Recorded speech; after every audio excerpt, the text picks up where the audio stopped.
At $200, a Super Nintendo setup costs twice as much as the old system. For the money, the company promises better pictures, sound, and adventure.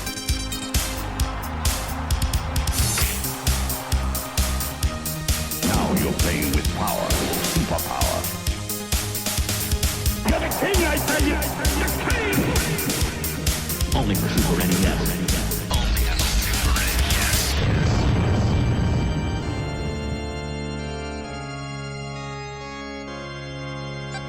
You're listening to the SNES podcast with your host, Soulblazer. Welcome to the Super NES podcast. I am Joe with Greg. And we brought some friends for this episode. Did you ever? You guys have no idea what's in store for you tonight.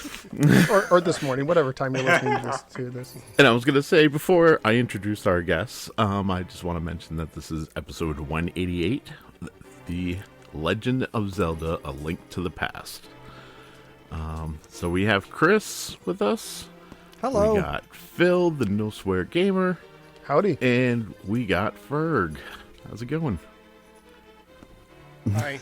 Yeah, this is an episode that we've been working on for several months now. At this point, actually. So, I definitely am thrilled to have all three of these guys here because they all, they all have been on the podcast before. They all really like the game. Kris was the last minute surprise addition because we didn't think he'd be able to make it. And then all of a sudden he said, this is like too good to pass up. So we're glad to have you here, Kris. Thanks. I always want to be here. I'm just, I'm old Real and life tired. kids, sleep, et cetera. We get it. So. Hey, I'm allowed to be old just because I'm not as old as you. Hey, for once, I'm not gonna.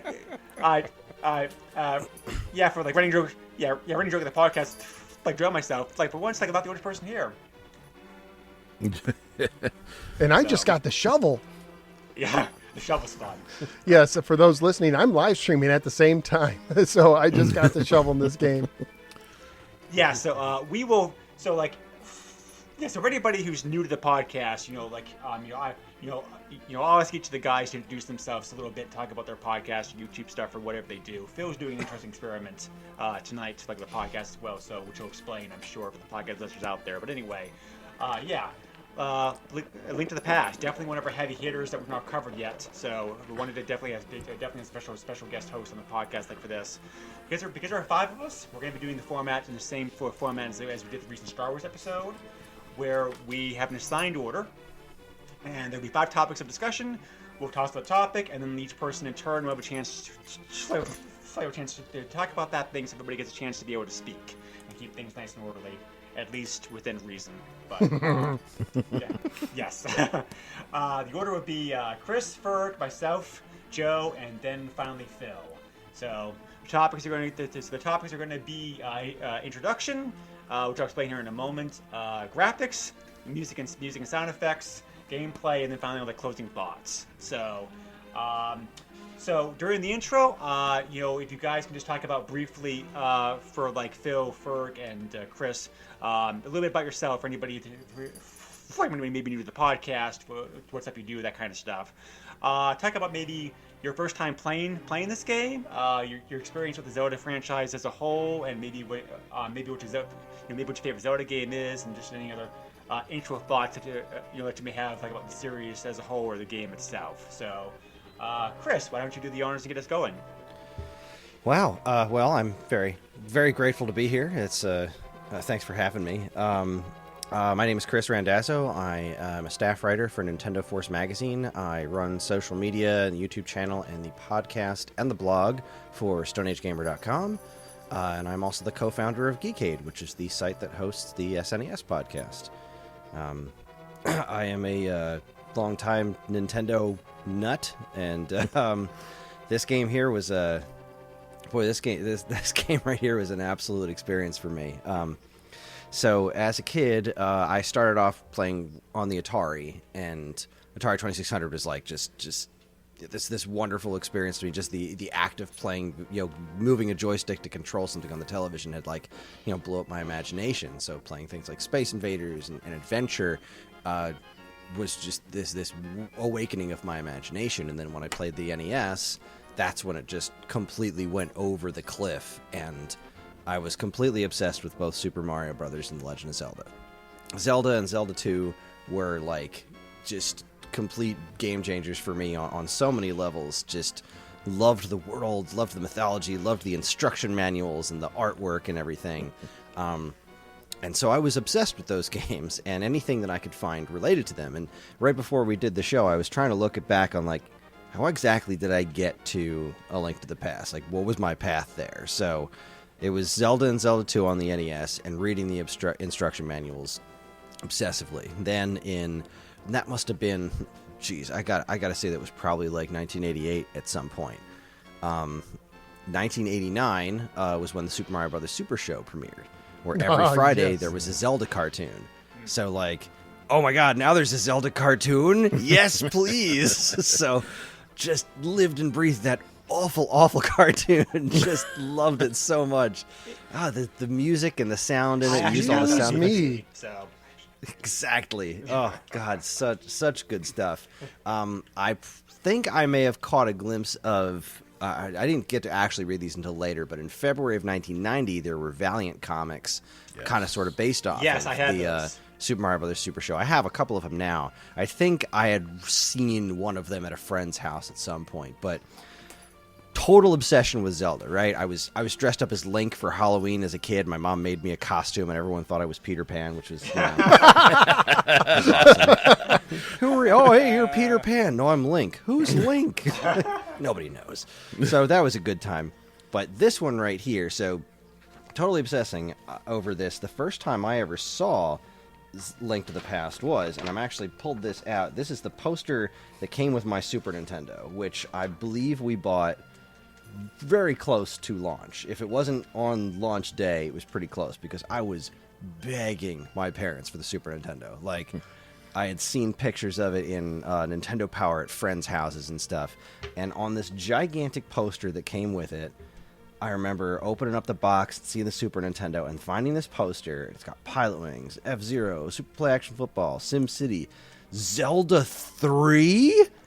And I lost my mind. There's 3 screenshots, and it goes back to the top view perspective, because I love Zelda 2, but I also love Zelda 1, and it looking like, Link with his bright pink hair and some weird red bottle that never showed up in the final version of the game. And it was just called Zelda 3.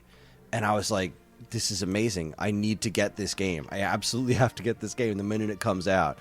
And my mom was like, all right, well, your sister got F-Zero, so this will be your game whenever it comes out. So the wait began until, let's see, Nintendo Power Volume 32, which hit in January of 92, right? So if I got the Super Nintendo sometime around August or September of 91, the next thing I see about Zelda is Nintendo Power 32, and that one, my friend Jeff had a subscription Nintendo Power, and that had in the table of contents Zelda 4, A Link to the Past, which makes absolutely no sense. And this had the first Zelda manga comic in it. Not really a manga comic. This was the Nintendo Power comic that was totally different from the Valiant comic.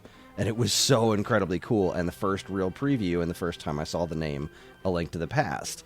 And it's like, here's the big blowout. And I'm positively drooling over this. All the artwork of Link looks so much more modern. The colors, the blues, everything just looks amazing. And then on April 13th, 1992, I got the game. And I got my copy of it sitting right here. I actually popped it in, and the battery still works. That's awesome. My game save is still functioning, which is wild. But that rain, right in the beginning of the game, like I had been playing Super Mario World and Pilot Wings for a while, and F-Zero, but man, when I turned on A Link to the Past, that was something else. That polygonal Triforce coming into the middle of the screen, like I'd never seen anything like that before. I was like, what the? And then you start up the game and the story's going on, but that rain, that thunderstorm in the beginning of the game was unbelievable. And my little tiny brain is just like, this is never gonna get better than this, right? This is it. this is the coolest thing that's ever going to happen. And I obsessively played the game. I could not get enough of it. I finally got to Aghanim after getting the 3 pendants. I was like, man, this game, this was one of the best games I've ever played in my life. A little short, though, but I was wrong. You get sucked into the dark world, and you got, oh, no, you're not even halfway done. Good luck. Just blew me away. It's still one of my favorite games of all time. I mean, I love the Zelda franchise. It's probably my favorite game series ever. Wind Waker's my favorite in the whole series because no game has ever surprised me more than that one. I was sure I was going to hate that game. And then it came out, and I was like, oh, it's not Looney Tunes, it's Samurai Jack. And, like, it just clicked with me, and I just replayed it with my son a few months ago, and it holds up. But this game also holds up. Link to the Past it's an absolute masterpiece, top to bottom, and I'm thrilled to be here to talk about it. And I think that was all the questions I was supposed to answer. Yes, that's good, Kris. Thank you. Yep, appreciate it very much. Ferg, your turn. Well, it was a chilly Tuesday night in December of 1969 when I came into this world. And then in 1988, we got the NES, and I was at a friend's house, and he was playing a game called Legend of Zelda, which I didn't know anything about. I was watching him play, and then I watched him take a bomb and blow a hole in the wall and heard that sound, and I was like, I need to get this game right now. Which was impossible because nobody had it. And it took me a while to find it, and then I played through it, and it was one of the earliest games that I beat that I didn't need any hints for, except for watching my sister play a little bit, because I was the first one to beat it, though, so, yeah. She's a lot younger than me, and she played through a lot more NES games eventually, but I loved the game so much. Played through the second one, the second adventure as well, and the first game, and then got the second one. And the second game, again, was hard to find. I remember going to Caldor endless amounts of time to see if they had it, but they didn't. And then eventually found the Zelda watch that Thank you, Ferg. Ferg. It's wonderful. And yes, you're well. You actually repaid the favor by giving me the box for this game, because when I got this game, I had the SNES. I got it in '94, so I was a little bit late to it. And I played Donkey Kong Country before I played this. So I guess the rain didn't really have the effect on me that it did on Kris. So I was trying to figure out when I got this game. I thought maybe it was like 96 or 97, but since I threw out the box, it was probably 95 before I started collecting games. And I played it for a while. I wasn't getting very far in it, so I eventually ended up getting a book. I forgot to bring it in here. I forgot which book it is, but it was by Zach Meston. And I pulled it out when I started playing it again, and it's not linear. It gives you how to play, and then it gives you all the locations in a different part of the book. So I just went online and found a guide because I'm too old for this. But I still enjoy the game very much, even though I have to cheat to get through it. So I'm way behind. I didn't feel like playing video games for the first 3 or 4 months this year. Finally got back into games and stuff, and I'm playing through it now, and it's a lot of fun. I actually hooked it up to my HD TV, which I didn't think it was going to look that great.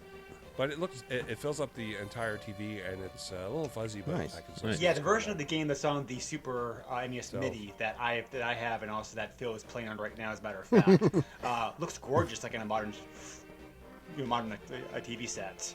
The Yeah. HDMI upscaling. That's yes, HD but it though, looks right? Great. Oops. Yeah. Yeah, it doesn't look bad. I got a converter to plug in the Right. AV cable, and it looks fine. So I've been enjoying playing it, and I have a long enough. And AV which cable so I podcast do you can sit currently on the do, couch. Ferg? That's all I care about. I do the Atari 2600 game. And you said you're playing it on a Super NES, just original Super NES that you're running through AV on your HD TV? Yeah, my original Nice. part, and the That's battery works wonderful. fine. Yep. Cool. I have my old awesome. login and my sister's too, and I made a new one. I've in the past few years during Extra Life, I tried to get through it and then keep playing it afterwards, but I never kept playing it. So hopefully, I will stick to it this time. Yeah, I can understand that. Yeah. But I love the game. I love the series. But really, that's the first 3 games are really the only ones I played through. I never beat the second one. I got to Shadow Link spoilers, and yeah, he's actually I couldn't fairly beat easy if him. you know what to do. So.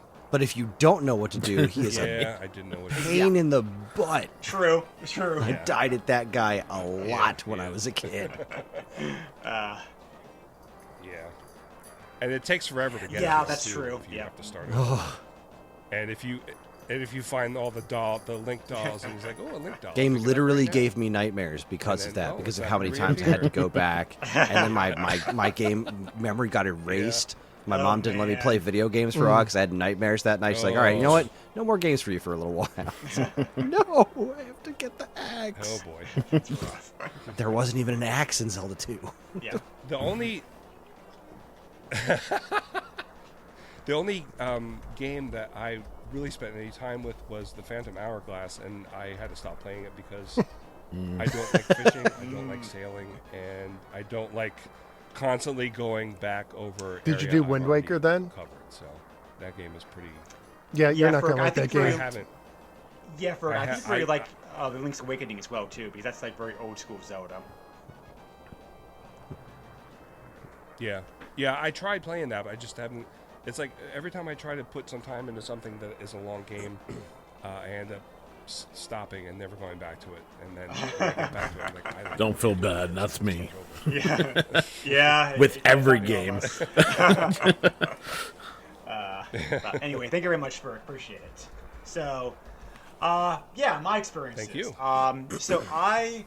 So I got Zelda shortly after I got my NES. So I got my NES for Christmas of '87, and then like I got the game Legend of Zelda, surprisingly enough, for Easter of '88, which is like I never get video games for like Easter. Easter is like one of those holidays where you get like candy and like cheap toys, and that's it. So, yeah. Well, Not anymore. so yeah, I was really surprised that my parents gave me like Zelda for but I reached that year, but I fell in love with the game like right away because I was 12 at the time. So and yeah, like Kris said, the detail in that game is just amazing. The manual is like very thick and detailed, and also gives like a whole bunch of like hints and tips and everything. You know, there was a map. There was also a special top secret hint booklet included. Also, like that. To actually break open the seal to read and whatnot. Yeah. So Top secrets. Message from Sasrila. yeah, and the Link to the Past is all the same things too, which is awesome. So, but anyway, yeah. So Zelda, I played that game, both quests as well too. Zelda 2 I got for Christmas of '88. I got a hand on my parents because somehow my mom was able to find both Zelda 2 and Mario 2 for Christmas that year, and I know that's like nigh on impossible to do. So. I really got to. I don't know how she did it, but somehow she was able to find like both games. So, but yeah, so Zelda 2 I really like a lot as well too, and like Zelda 2, Mario 2, and Castlevania 2 are infamous for being very different than the original games, the franchises. I like all those games, but in all 3 of those cases, I really was thrilled when I found out the third game the franchise was going to be back if you return to your roots with the original game, the franchise, and like Zelda, especially in particular, like for that. So when I found out about Zelda 3, I put a pre-order on that game. The first time I ever pre-ordered a game, like my local Toys R Us. So because they're selling the game for a little bit cheaper than regular price. I tried to find the ad, but I couldn't find it. I want to say it was like $5 cheaper than like everywhere else was selling. You were selling it for that. Just like chaos. Maybe like $35, $45, whatever the game was new back then. So I don't remember for sure. I was 16 at the time, so I don't quite. Yeah. Go ahead. You want to know? I looked up a bunch of newspaper ads, and Toys R Us it was $49.99. CompUSA it was $44.99, I believe, and some places had it on sale for $35.99. But anyway, yeah. So this is all April and May. Right. May Yep. of, So I got the game. 92. So the day the game came out, I had my I had my learner's permit at the time, because I failed my driver's test the first time, unfortunately, I didn't have a license yet, so I had to have somebody in the car with me to actually like drive to go pick it up. So as I sweet talked my dad like making the half an hour drive with me to and fro the store because it's in the city. I grew up in New Hampshire, so we kind of lived in the boonies. But we drove out there. Well, I drove out there with him present, got the game, brought it home, called one of my friends over to come over to the house because he was also like a big Zelda fan, and I got to echo what Kris said. That opening screen with the Triforce spinning in on you with Mode 7 graphics. Even though I'd seen that effect before with previous Super NES games at that point, because by then I already had games like Mario World and Super Castlevania 4 and F-Zero and Pot Wings and some other stuff, it was still very, very impressive to see that opening screen. And the story that also opened the game up. So, and then also like that opening effect, yeah, because I remember Nintendo Power making a big deal out of it. The Super NES came with a very good Sony sound chip, and it had 4 channels. And I think the point that you could actually hear all 4 channels being used at the same time. You had the music, the wind, the rain, the footsteps, and the thunder. You could hear all 4 things at the same time, and that was like mind blowing. For anything that a system could do like that time. So yeah, we both like fell in love with the game immediately, and like it's still a favorite of mine to this day. And this is still not only is this still my favorite game in the franchise. This is I consider Link to the Past one of the best games ever made. Period. This is on my top 10 list of like best games period I've played like in my life. I think it's that good, and I think it does hold up very well today still. Even though it doesn't have some of the flair that later games in the series may have, a lot of things the franchise does use and take for granted now did start in this game after all. So it really was a transitional game, like in many ways. So Link to the Past definitely still an amazing game. Joe, how about your experiences?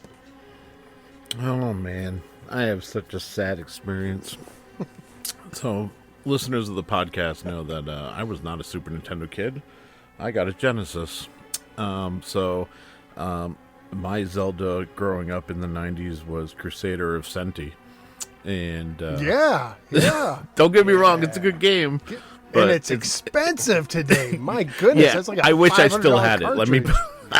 I definitely say that. I wish I still had it. Yeah, that me being too, said, Joe. I had a friend who had a Super Nintendo, so I got to experience some Super Nintendo stuff. But I really didn't get to experiment or dive into the Super Nintendo library until like 2002, 2003. When I think it was what is it, XS and SNES. I think was the emulator. Yeah. Bare bones emulator. Mm-hmm. That thing was fantastic. It still holds up today. That's a great emulator. That's when I first really experienced A Link to the Past. I'd grown up, with Legend of Zelda. Destroyed Legend of Zelda I don't know how many times. I still at least, every 6 months or a year, I usually pick up Legend of Zelda and just blow through it. And then Zelda 2 didn't really click with me. And I think it has to do with not so much the side-scrolling aspect of the game. It was the whole leveling up and, having magic abilities and everything else that at that time, I just don't think it all clicked for me. And then there was the Super Nintendo that I completely missed out on. And with that, I didn't end up getting Link's Awakening for the Game Boy. I had every other Game Boy game that you could think of, but for some reason I didn't have Link's Awakening. So I didn't have any experience with the Zelda franchise until Ocarina of Time. And then, even then, that was going over a friend's house, because then, again, I was still a Sega kid, so I bought a Saturn. I like backing the wrong horse, So, and I didn't learn my lesson. I backed the Dreamcast too, so there's that. And Hey, man, those systems are great. So, you know, it's funny that Kris was talking about Wind Waker, because Wind Waker was really my return to the franchise. And that game holds a special place in my heart because that was like the rebirth, you know, for me. So I totally agree with Kris. That game still holds up. It's still fantastic. Very underrated. Yeah, like up until, the Wii Virtual Console, I think was the first time I really tried to sit down and play A Link to the Past. And, you know, by then that's, try not to date myself too much, but that was, late 20s, early 30s? I'll throw it in that range. So, yeah.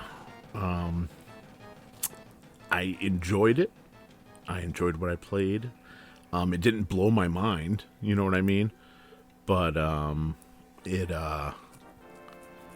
was impressive. And I still, from what I've played so far, I think this is probably one of the best Zelda games out there. The story's fantastic. The art is beautiful. The music's great. Have there been better looking games? Yes. Are there better playing games? That's arguable. I've recently been playing through A Link to the Past. Not A Link to the Past, jeez. Link's Awakening on the Switch. And that game, playing it, reminds me so much of A Link to the Past. And all the things that Link to the Past got right and carried on through the series. So, yeah, that's pretty much, I guess, it in a nutshell. I was a deprived kid. I didn't have a Super Nintendo. I had, and you know, I got to experience Zelda, you know, as a kid, but also like I didn't get to experience the best Zelda until I was like 30. So, it is what it is. It's fine. Thanks, Greg. Better late than never.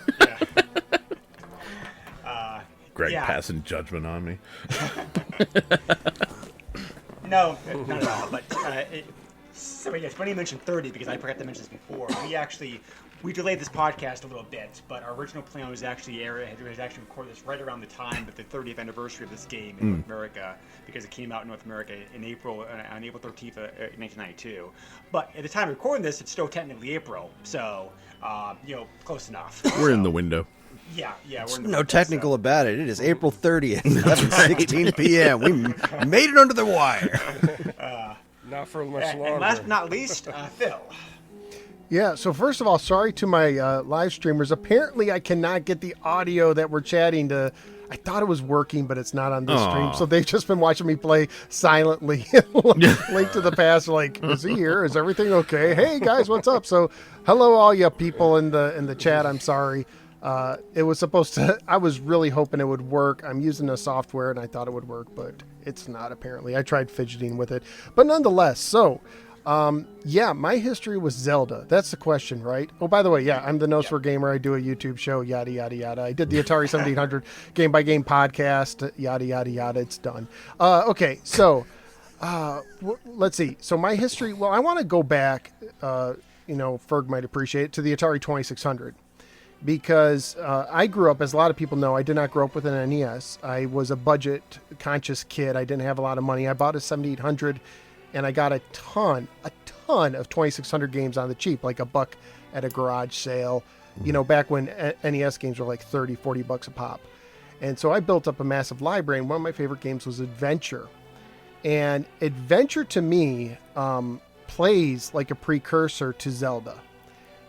There's a lot of similarities between the original Adventure and Zelda, where, you know, you start in a castle, you go to the next screen, you get your sword. It's dangerous to go alone, you know. Yep. And even has some of the same kind of ideas, you know, find keys, navigating mazes, kill dragons or ducks, whatever you pleasure is. And so I was a big fan of Adventure. And then I remember, I think it was a service merchandise. I don't know if you guys had those by you, but service merchandise, you know, you buy I guess the gimmick there was you use tickets and then you got it on a conveyor belt for some reason. It was one of the most clumsy ways to buy products. But they had, they had on there, and I'm going to pause the game for a second. So hello stream, I'm pausing for a second. So they had on display a Zelda on an NES, where usually you played Super Mario if you found an NES demo unit, right? And I was like, wow, this is really cool.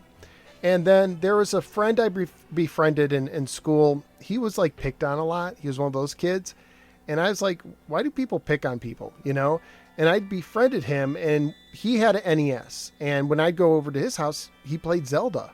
That was like my real introduction to Zelda. And then later on, my buddy of mine, did you guys have the friend who got everything growing up? Did any of you guys have that friend? Because that was not me, but that was him. Like, he had every system almost. He had a Genesis, he had a Super Nintendo, he had the Sega CD, he got the Saturn right away, you know, all that kind of cool stuff. And he got SNES Zelda. He got when it came out. And I remember going to his house and watching him play it, and he was fighting Ganon, and he had the jars with fairies in them. And I'm like, that blew my mind.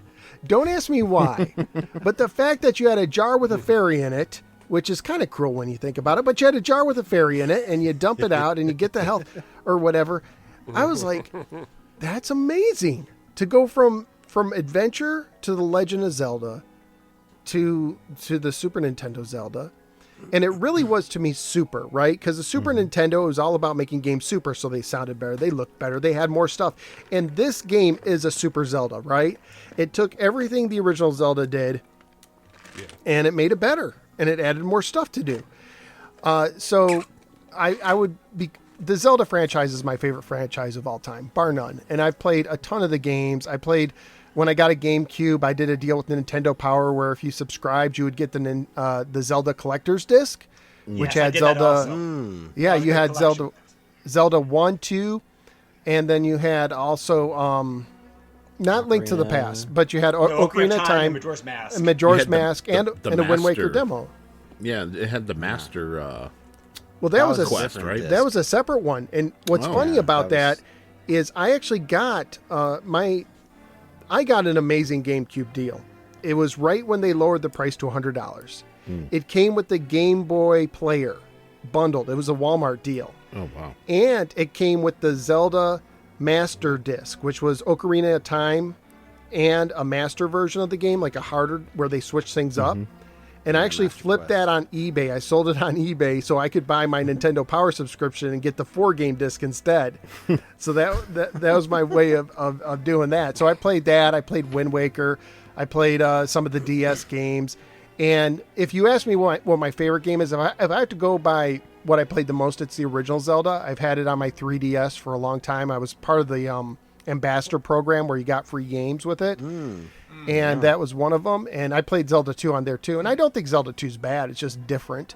You know, it's a different game. So I've played Zelda, the original Zelda, probably, 10 times, a dozen times. So this is my first time preparing for this podcast. I've been streaming this on my show. This is the first time I played this game in over a decade. Oh, and I forgot to tell you how I actually got the game myself. Okay, so back it up. The year I got married, it's the early 2000s. I go to a garage sale and I buy my first Super Nintendo for $5, and it came with Super Mario World, and it came with SimCity. An amazing deal. Even at that time, I was like, "This is awesome." That was my first Super Nintendo, and I started hitting up more yard sales. And one yard sale I went to, and I think the games were $1 a piece. I bought all their Super Nintendo games, including a little-known game called Chrono Trigger, which I think it had its box and everything, and this game. And I think maybe Super Metroid too. Like it oh man, and probably a stinker like Black Bass or something. But but I bought them all. I just bought them all. I was like, yes, please. And so that's how I got it. And so for this, I'm using the SNES Mini. I've been playing that because that's how I got it. And actually, this inspired me to buy a cartridge to do a proper review on my show. And the cartridges now, they go for about $30 a pop. 30 to 35. Yeah, we'll talk about eBay pricing at the end. Yeah, so I bought one. I got a decent deal. I got like $27. I found somebody And so that's actually in the mail on the way. So, whew, that's my story. Finally, my streamers can hear me say something. Now I'm going to go back to being silent and playing it. I got 2 crystals in. I got the ocarina, the flute, which it's called here. Yes. I just got that. I'm trying to figure out how to get to the 3rd place in the dark world because I can't find a path. So I'm just putzing around in the light world right now. It's in the Lost Forests. I think you'll probably be better off if you walk through the Lost Forest and then try to transition to the Dark World. Okay, is there like a what Joe warp said. there or something? There should be. I will do that. There's several warp warps. outside of it, but Yeah, there's you several need warps that the- are hidden. So Yeah. You need the 2nd glove to get to the most obvious ones, but there should be a warp that'll get you over there. So Worst I'll case give that. scenario, just I'll fart give around that in a go. Area I didn't 2. mean to detour the podcast too bad, but that's my story and I'm sticking to it. no, that's fine. Thank you very much, Phil. Appreciate it. So, before we move on, I probably should, I forgot to mention, I probably should talk about a little bit about the game, the game's actual history and creation here. It came out in Japan in November of 1991 with the North American release, as we already mentioned, following several months later, like April of 92. And Europe got it fairly quickly after that, September 92. They didn't have to wait a long time. Sometimes they had to do that for Super NES games. This game actually started to work all the way back in 1988, like the NES, when everything was known as Zelda 3. And it wasn't very long before the flavor development of the game was moved to the Super NES, which was still just a prototype at that point, because Super NES didn't come out in Japan until 1990. There is video online of like the Zelda 3 prototype out there for how far they got it on the NES. It's pretty interesting to look at. So, but the game itself, they made a few changes to the North American version. Not that much for all things considered. I'll touch upon the changes in more detail later on. But the name is the most obvious thing that got changed because of Japan. The name of the game, literally translated from Japanese, is Legend of Zelda: Triforce of the Gods. But Nintendo, because there were religious restrictions in place at the time, decided they wanted to change the name. So, and Link to the Past, I like as a name. It's very punny, and it also works very well describing this because you actually are back in the past. This game's a prequel to Zelda 1 and 2. This is before the Zelda games got crazy with their stories and trying to figure out, well, where the heck does this fit into the franchise and whatnot. So at least this one's fairly easy to fit in the timeline as far as that goes. So, Flex, I do appreciate it for that reason as well. And this game definitely one of the heavy hitters in Super NES. According to this I found online, this is the 7th best-selling game in the system. Period. It was a pack-in at one point. I never saw a Super NES pack. I remember seeing. Actually, I take that back. I do remember seeing a Super NES pack-in with Zelda in the stores, but I'm assuming it was a late pack-in, maybe for the Zelda. Yeah, someone told me it was with the on the stream. It was with the Model 2, the Model 2, the mini one. Yeah, that makes sense. So, but so about 4.6 million copies of this game sold, all together, which is very good figures for the time period. Like I said, 7th best Super NES game, 7th game of all time. The map of the tips gave you included the game gave you quite a lot to get in the game. I also had the official Nintendo's player guide for this game, which was great. There was a lot of coverage in that book. It really walked you through the whole game with maps and details and instructions and whatnot. So definitely, those are probably harder to find these days as well too. But those. That guy was definitely very awesome to make as well too. So, and this game has been released numerous times over the years in numerous formats. It was on the Game Boy, the Game Boy Advance, the GameCube, several virtual consoles, Super NES Minis. Just like it's already established. It's a very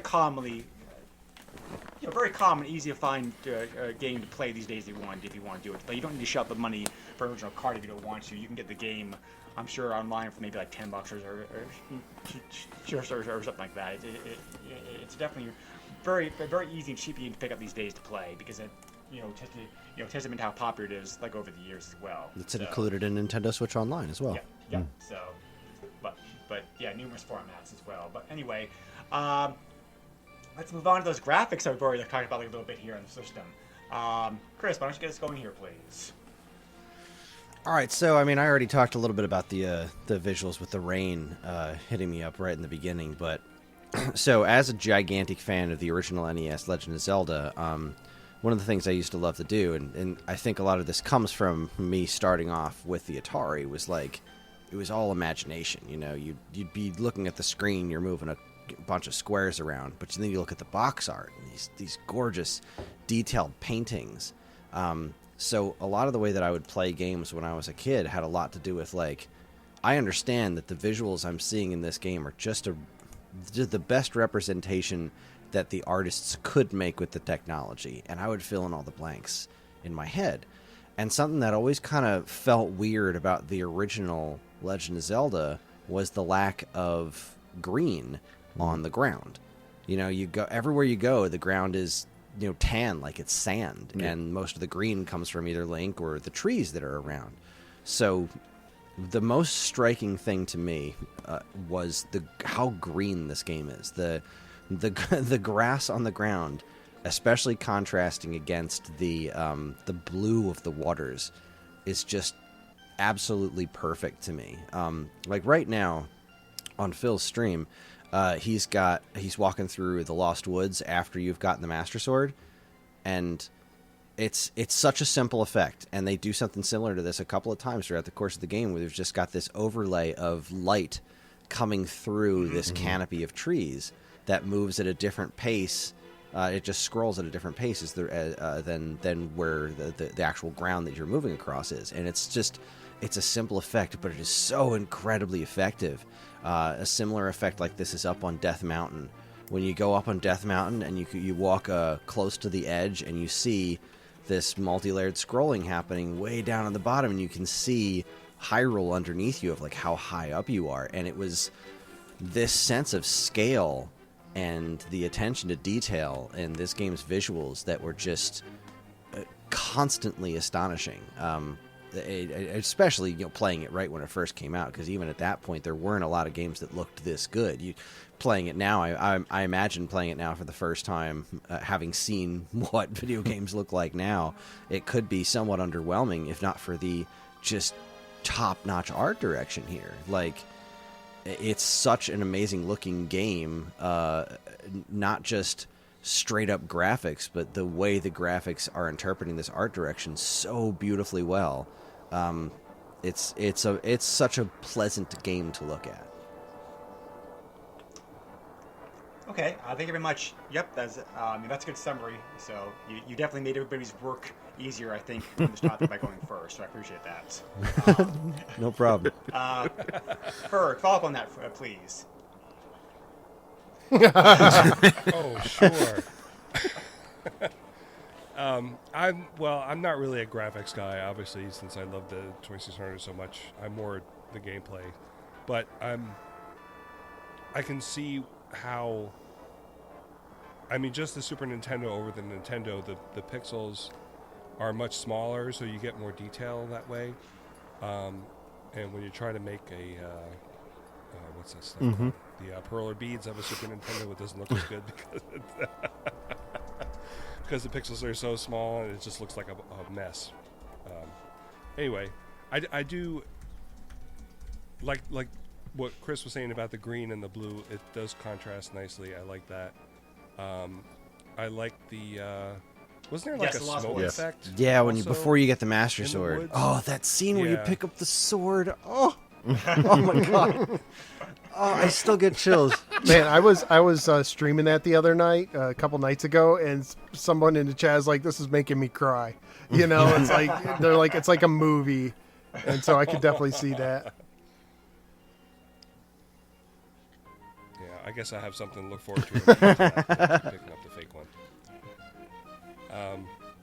But yeah, I don't really have much to say about the graphics other than them. Yeah, so that's short and sweet, but it's pretty much like here's my thoughts as well too. I mean, like, you know, this is, you know, like Kris said, this game is gorgeous. I think this is still, these graphics today, I think still hold up as being like the epitome of like 16-bit graphics. You think, if I say somebody, I want to make an indie style game with 16-bit graphics, they're probably gonna, you know, their mind's probably gonna go to Zelda. because these graphics still look really good nowadays, and how handsome that they are. You know, they're bright, they're colorful, they're detailed. Nintendo always did this like their games. Just the artwork is just like amazing with like how they did everything with like the shifting colors, the patterns, and whatnot, and like the programming trick that they did to have a dark world in this game as well, because it's like the light and the dark world, they share the same palette. The programmers were able to get around that restriction and be able to save and make it work unlimited memory of the cart by basically having the same palette. They just make some tweaks. But the tweaks are effective enough, so it's like the dark world actually looks very, very different than the light world, even though it's really just the same palette. So just the graphical tricks that Nintendo did with this game is like still holds up very well today. Just like it's like everything's like bright and colorful. Some of the enemies are not recognizable for what they were in Zelda. For example, I think like Stalfos definitely are recognizable, but like Moblins took me a while to be like, oh yeah, that's a Moblin, isn't it? So, the graphical tricks in this game are so cool. Like I really just love Link. The small things in this game really it like still impress me. They wowed me back then. They still impress me now. Like Kris mentioned, the spinning Triforces at the start of the game. I love the effect of Link going up and down stairs because you have like because you actually. Because staircase actually curves. You actually see Link walking You up and down see stairs. him walk diagonal, which has always drove me crazy because you can walk diagonal in the game, so they've drawn him moving diagonally, but you don't ever see it when he's walking diagonally. And also, like with the enemies, like this shows up like right away, like in like Hyrule Palace. The start of the game, trying to rescue Zelda. But you see this also like later on in the game. I love the trick of like knocking an enemy off the ledge. He does that Looney Tune thing where like he suspends air for a couple seconds, like flailing his arms and legs like wildly before he like drops. It's so good. But just the graphical touch of this game are like just like chef's kiss. They're just like amazing. They still hold up. They still hold up. They looked amazing back then. They still hold up very well. Very well 30 years later. I think this is, like I said, this is the epitome of like 16-bit graphics. Because I think there are better looking Super NES games, like Super Castlevania 4. I think I love the graphics of that game as well too, for example. But just like what the game is trying to portray, this is like Zelda in like pure Zelda format, if that makes sense. So it's just amazing It's amazing that they did the game graphically this good so soon that the system came out. So like within like a year or two for sure. So. Joe, how about you? I knew that you. The graphics on the Super NES are maybe a little bit better, arguably, than the Genesis. So I'm curious to hear what you think. Yeah, so coming to this late, obviously, I've seen more graphically impressive games and whatnot. So I can't, judge, real first impressions, but. If I go back to my 1992 mindset in seeing this game, I second everything you guys have said. The very beginning with the spinning Triforce, I still kind of feel like a kid when I see it because it's not something I experienced back then, but to see it now, like I know, like the first time you see that, that's just amazing. And to know that it's coming from, the system that's, just only, I can't say only slightly above the NES, but you know what I mean? Like, at the time I experienced it, like, you know what I mean? Like, to me, like, the NES is, almost primitive, you know what I mean? And then you take this jump to the Super Nintendo, and, the Genesis was my reference. And this game's, like, a lot of the Genesis stuff, the sound chips sucked. Period. End of story on that one. I really did not enjoy a lot of the sound and the cat meows and yells and bleeps and bloops. The Genesis definitely left a lot as far as desired for sound. The Super Nintendo, on the other hand, despite coming to it later, like I said, I had a friend who had a Super Nintendo, so I got to experience things like Super Mario Brothers and F-Zero. And a little bit of, Zelda, but I never got to see the opening of Zelda. It was one of those, like, I'd go over to his house. He'd already be playing it. And because he was already playing it, it was like, well, I'm not shutting this off so that we could play something else. So just walk around the overworld and kind of deal with it.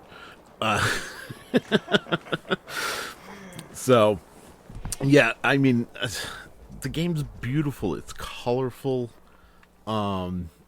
Everything pops. And I mean everything. If I compare this to a Genesis game, other than the sound and stuff like that, graphically, a lot of Genesis games were just dark and drab. And that's the total opposite of what you were getting with the Super Nintendo. And that was by design. The Genesis was supposed to have attitude and, homosonic and blah, blah, blah. And I always thought it was funny when they're like, Genesis does what Nintendo don't. Yeah, Nintendo wouldn't put something dark and dreary on their system. They have bright, beautiful colors that make everything pop, and it's fantastic. And this game is a shining example of that. And we said the same thing when we covered Chrono Trigger, and it holds true here as well. Like, it is beautiful and so well done that it is, I don't even think it's arguably, it is timeless. Period. End of story. Well said. Thank you very much. Last but not least, for sure, Phil. Oh, I just died.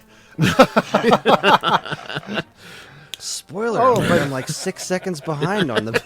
Oh, yes. Oh, sorry. No, I made it. I'm fine. Oh, no, I did die. No, I mean, this is... So, for those who are watching the stream and can only hear my voice, I was just asked what I think about the graphics. And yes, the graphics, it's a super game. It's Zelda with an extra layer of paint, and it looks really nice. And I agreed, what you were talking about, the effect in the forest with the light coming through. I think Mode 7 is used very well with the map. I thought that was done nicely. That was a good use of Mode 7. Some games just try to cram it in, but this one does a pretty good job, I think, with it. I mean, what y'all said it really well.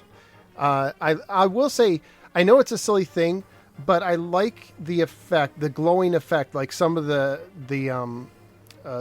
things have like a glow, like there's orbs that go around, and they have. There's something about the SNES glow that I really find nice, really find pleasing. Oh, and I don't know if anyone said this. I think the bosses look pretty darn good. Oh, yeah. I think they do. I think for sprite-based gaming, you have some really nice looking bosses. So yeah, I'll just leave it there. First boss in the Dark World, the first time I walked into the room with that giant Helmosaur, I was like, oh, what do I do? It was nuts. Greg, I think you mentioned something else that was really fun to hit on as far as the graphics was the evolution of them from the NES. One of the things that makes the Super Nintendo my favorite system ever was seeing that evolution of 8 to 16-bit games. So when you see the things in this game, like the thing that killed Phil was the Gibdos, the mummies, the evolution of like remembering those sprites from the NES game of like the Octoroks and the mummies and even the wall masters, the hands, like those, the evolutions of those from 8 to 16-bit was so incredibly well done. Like, it was such an awesome thing. And by the way, fun fact, the mummies that you're running into, if you smack them with the ice rod, you can freeze them, and then smack them with a hammer, and you'll get magic out of them, which is a really good tip. Well, I just got magic anyway, but yeah, awesome. That's a good. I never thought about. I just got thrown out of the dungeon or back to the beginning. I never thought about what's interesting about live streaming, playing this, and you being able to see that is the little things in this game that you don't realize. Like there's all these little, like, I never thought about, oh yeah, these are the same Zelda 1 enemies with a fresh coat of paint. It didn't click. Yeah. Like, oh yeah, I mean, the hand did. The mummies didn't for some reason, because that shows how much graphical upgrades or how much the evolution improved. Where they don't even look like the same mummies. It's like a totally different mummy. Yeah. So yeah. Okay. Awesome. Yeah. Very good points, everybody. Thank you. Appreciate that. Let's move on to music and sound effects. Kris, start us off again, please. Absolutely. I love this game's soundtrack. The music. All right, so love the original Legend of Zelda theme. The main theme. everything getting up to that point, you start off the game, the music is all like, the rain happening and the strings. Give us a few bars. It's all mysterious and stuff. And then like you get out of the sanctuary after hearing those like, sampled choir sound effects, which are just really, they're not quite as silly as the sampled voice sound effects in was it Ocarina of Time, which are quite silly, but like you get those that whole choir thing going on, and then you go outside and the doors open in the sanctuary and the trumpets playing this fully quote unquote orchestrated version of the original Zelda soundtrack. It's like, oh, this is incredible. But as great as the music in this game is, which it is great, the sound design is really, really what kills me. Like walking through the shallow water in the sewers, and you hear the echo when you're using your sword and you tap on something and it makes a different hollow sound, so you can tell you can bomb it. The probably the coolest sound effect in the history of video games and visual effect is when you switch between the light and the dark world. Oh, that everything goes white and it gives the sound. It's so cool.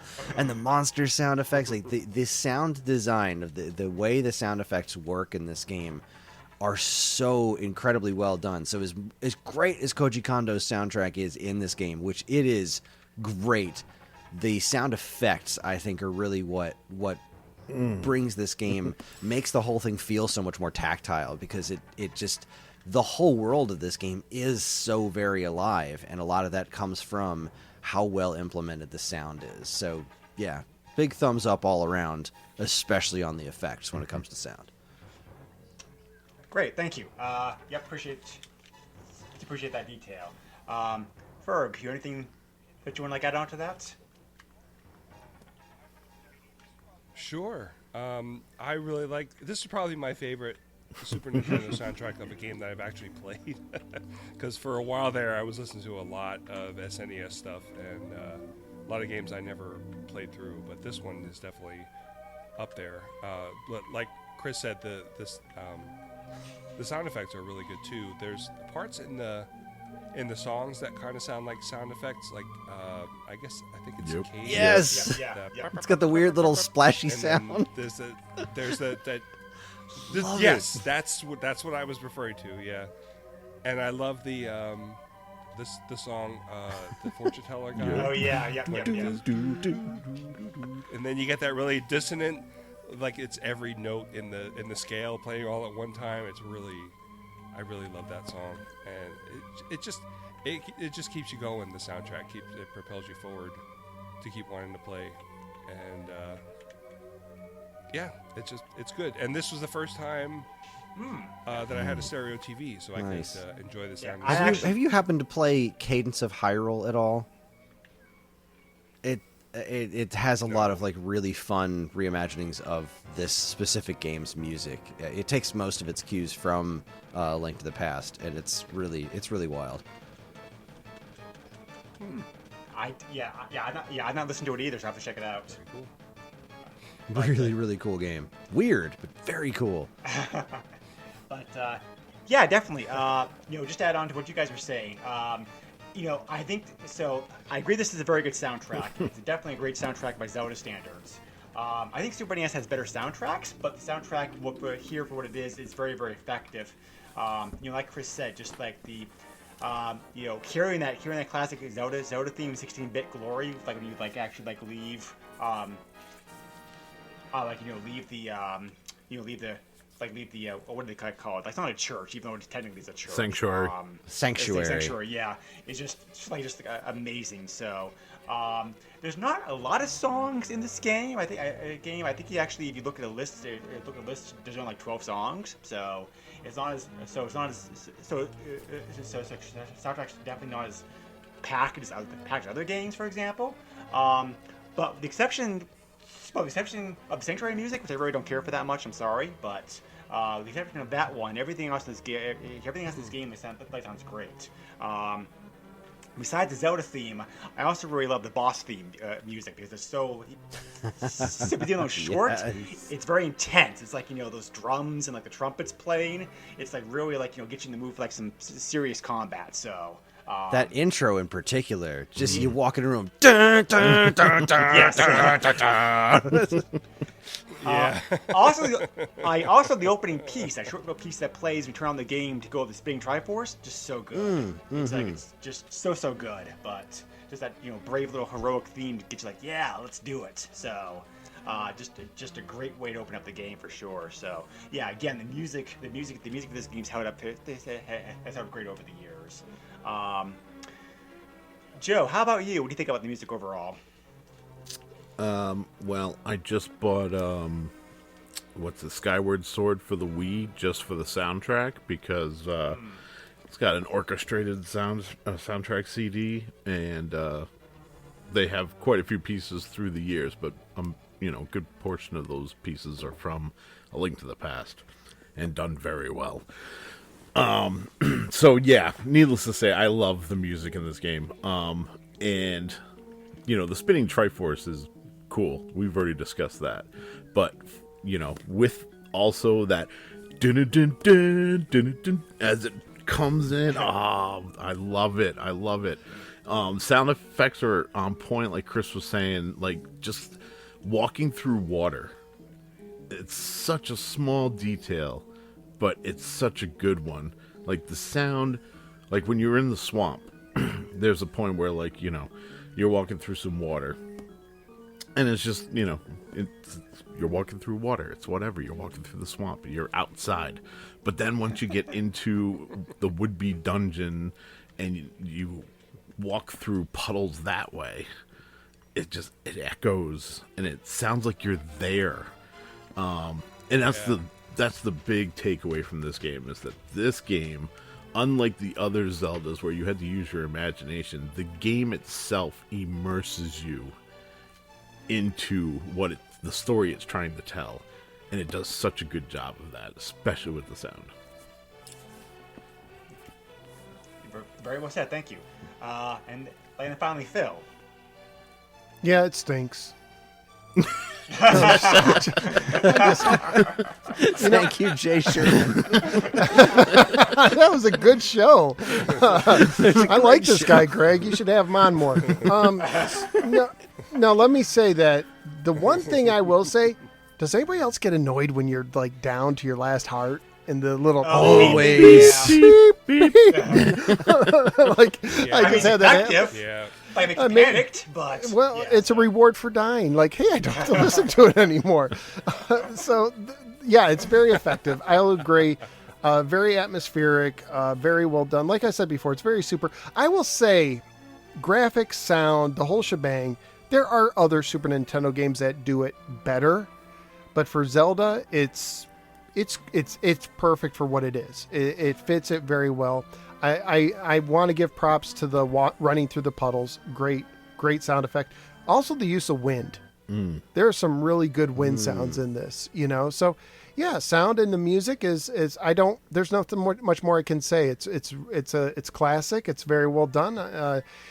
The only other thing I'll add too is the Super Nintendo has this reverb quality to it. Like you're in like an empty room or empty space sometimes, and sometimes it's overdone. But I think in here they use it very well in the dungeons to give it like, more atmosphere, like you are in a cave, you are in a big place to explore.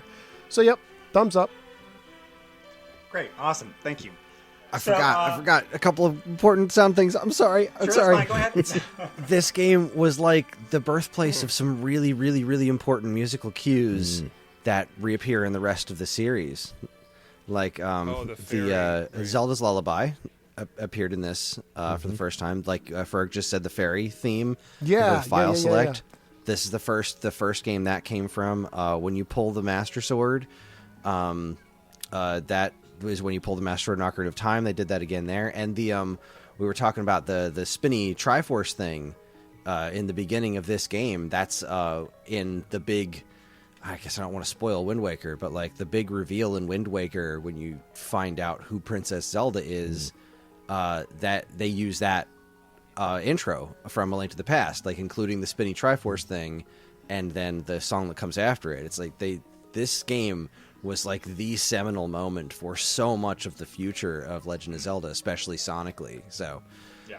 I had to say that. There, back That's to you. fine. It's actually like a great segue to our next topic of discussion because it's like, except with this one for gameplay, I was thinking maybe we just talk about, because we already have talked about the gameplay a little bit, but which I'm looking to have you guys talk about what you really like about the gameplay itself, how the game actually feels in your hands playing it, and which things from this that carry over into later games that you really like or dislike. You want to like say that, and overall how the challenge is to this. The challenge of this game is, I think, to you as far as like a Zelda game goes. So, do you want to like get us going again, Kris, like of that?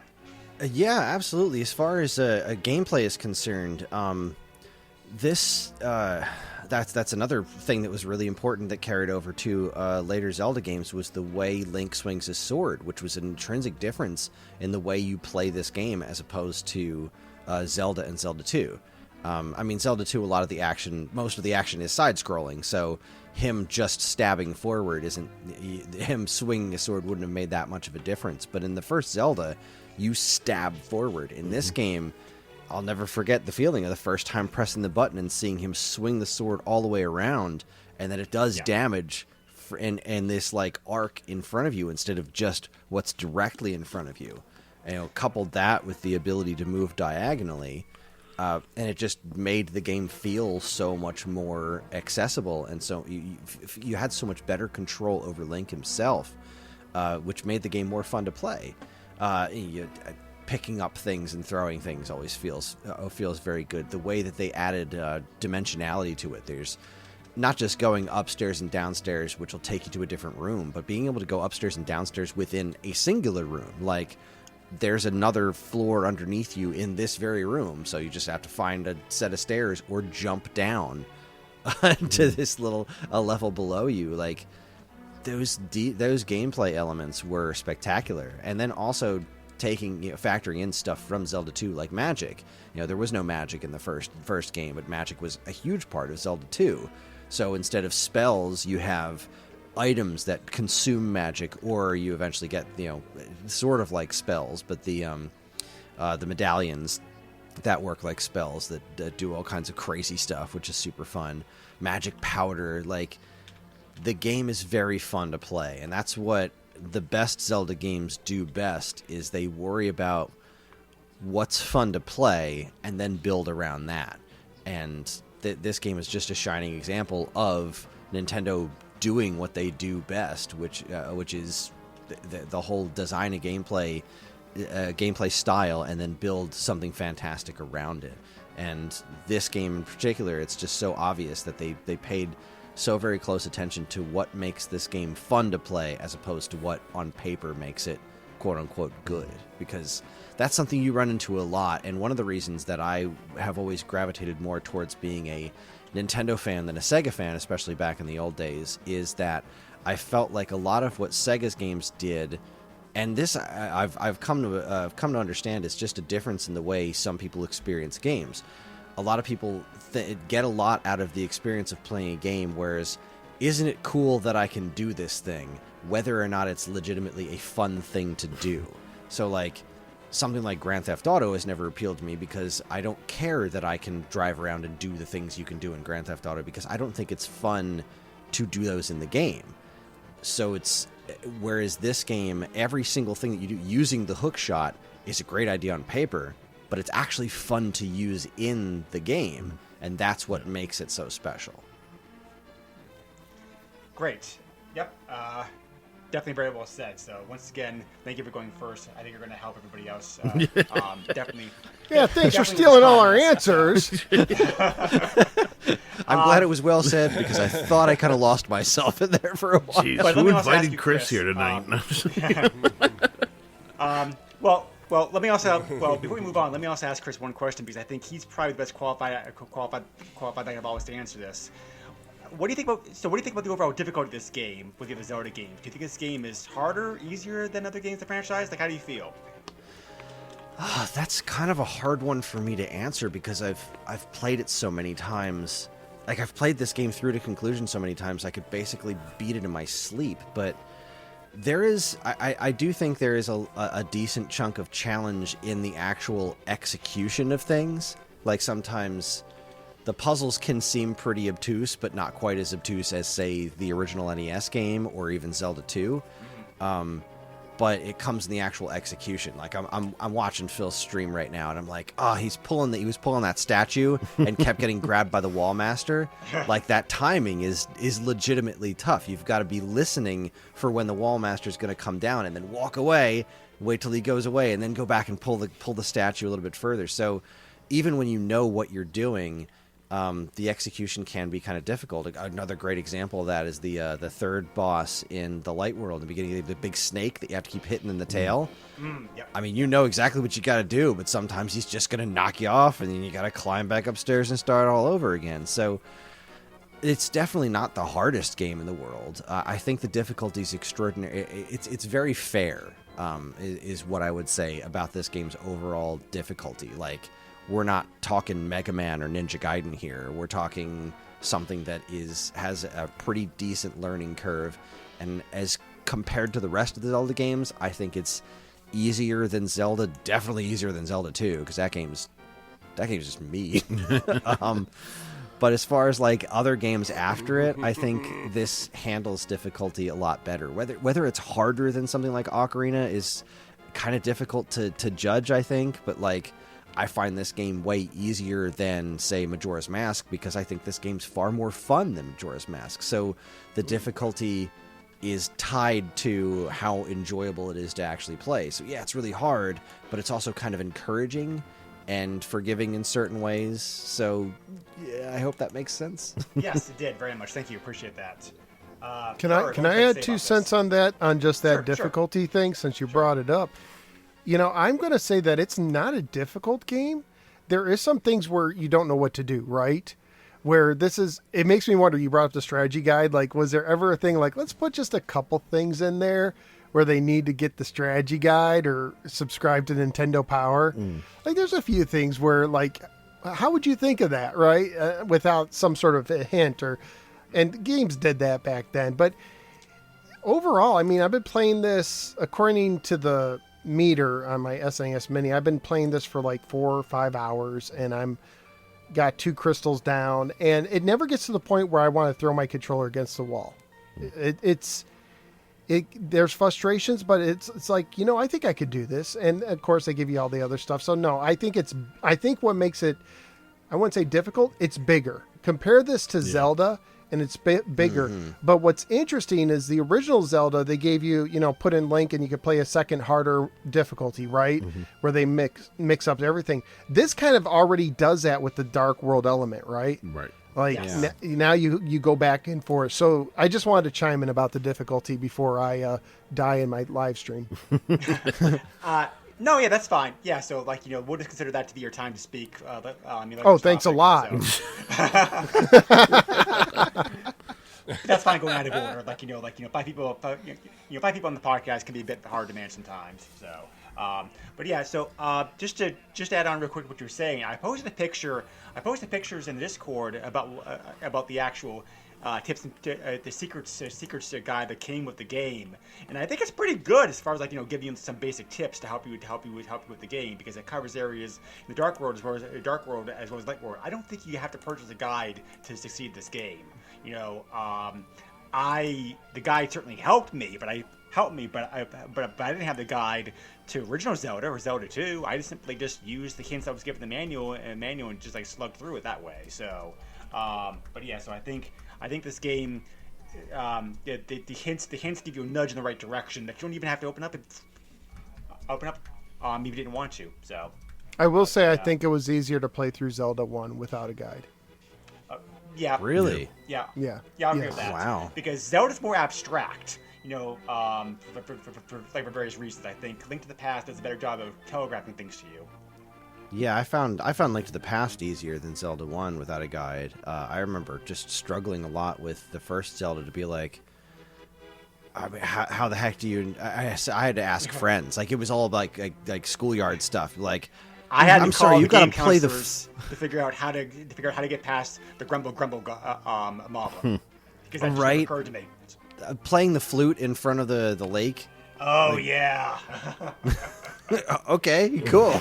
That's neat. Well, you know but what? Maybe it's what? because I actually I read a Nintendo Power on it before I played it.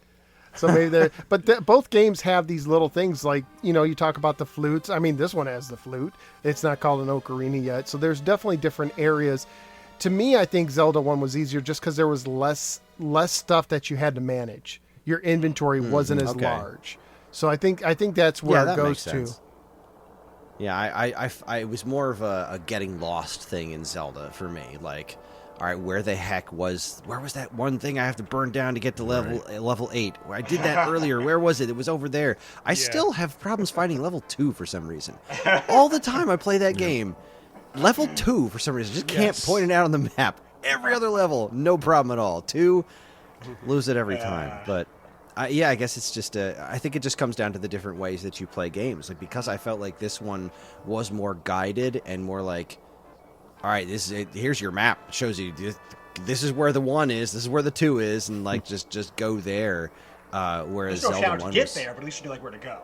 yeah, it's like general direction. Okay, I got to head over here now. Well, that one's in the middle of a lake. What the heck do I do there? So, but then you just kind of it does a better job of nudging you. Not necessarily better, because it's part of the technology. This game had so much more under the hood to offer as far as that kind of stuff is concerned. There's text and narrative of talking to people as opposed to just random dude in the caves saying like, play the flute where fairies don't live or something. That's the hint that gets you into the level 7. But like, I didn't interpret that when I was a kid. I don't know what that means. I still don't know what Eastmost Peninsula means. Got no idea. But It hides a secret.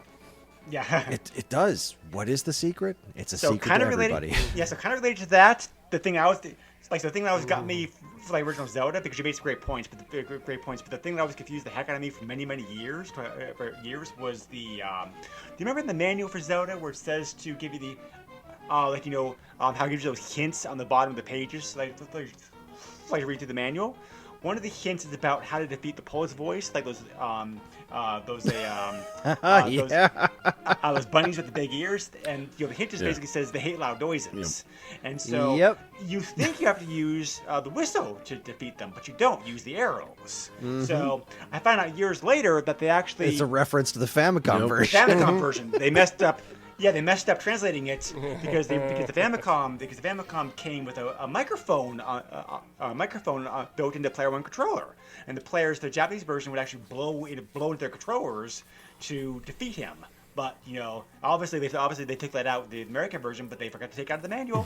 So, and for years, That confused me a lot too. Yep. So, but yeah, so I definitely agree with you about the Super NES version. At least maybe just being a bigger game is a bit easier to figure out. So, anyway, we've already said quite a lot. Ferg, I'm sure you can add something to this conversation, like your own thoughts.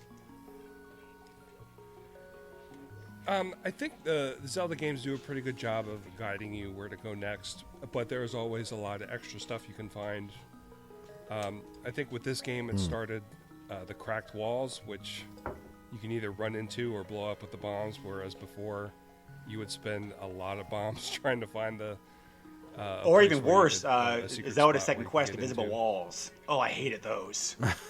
Ugh, thank God. Yeah, thank God that's not about that. around. I just like that they're. It's not. It doesn't seem. How do I put this? It seems pretty laid back. It's not. You're not trying to rush everywhere to get to things. I'm not sure if I'm explaining that right, but it can be hard to get to places. I remember I was just playing earlier, trying to get to the swamp castle, and I couldn't remember how to get there, and I couldn't remember where my own house was, and so it was hard to get to the swamp castle.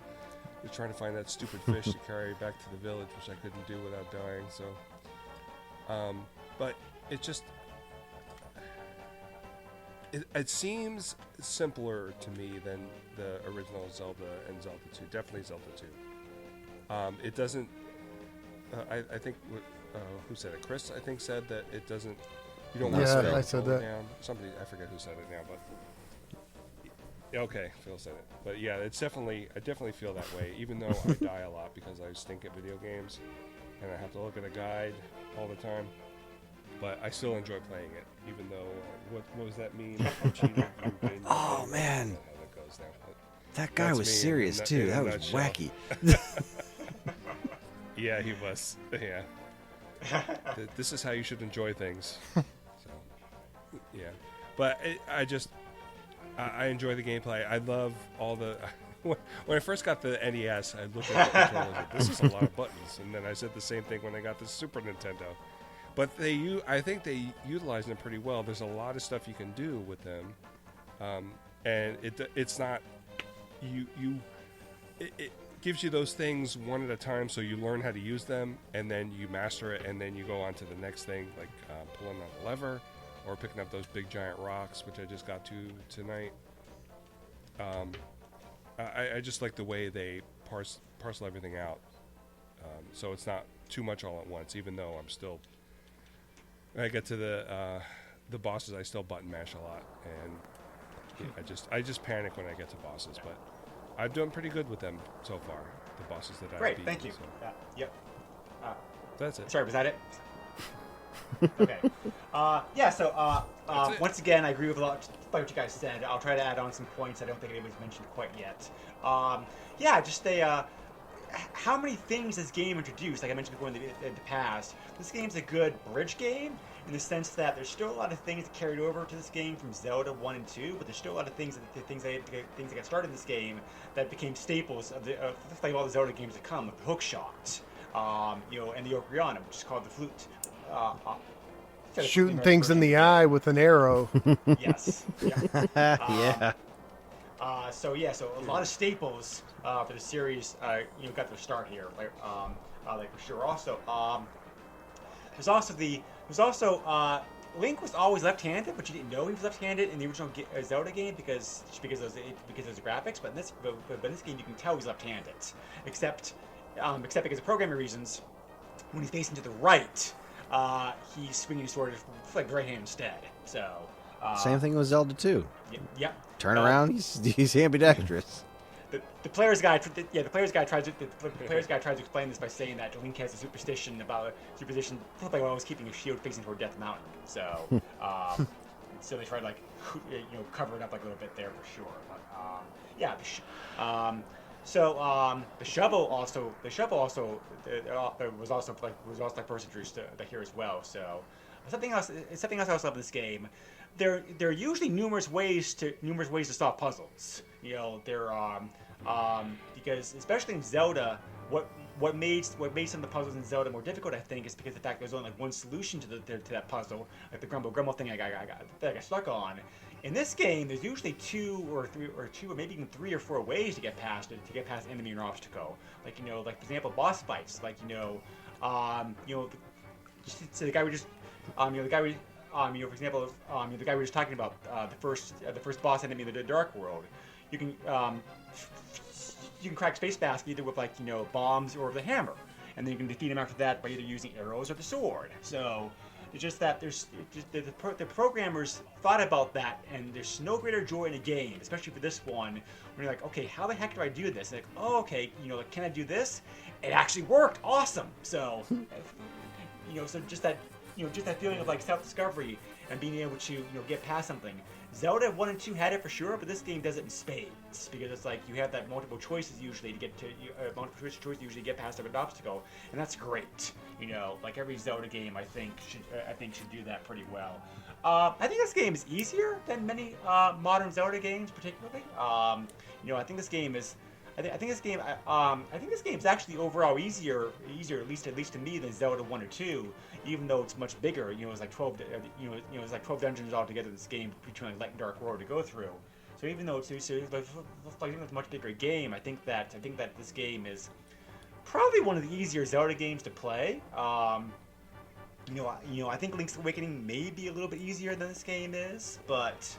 And you don't really need knowledge about Zelda helps you with this game, but you don't really need to be a fan or or have even played the original Zelda to be able to pick up this game and do well in it from the start. The game does a general tutorial kind of thing, where it's like, you have to go into the castle to rescue the princess, and gives you like some hints and tips and whatnot to start off with. So the learning curve of this game goes up very well, I thought. I never really felt, like I said, I felt frustrated at parts. I never really felt like it's super challenged to the point of like rage quitting. So the difficulty scale this game uses, I think, is like very, you're very good and very fair for you.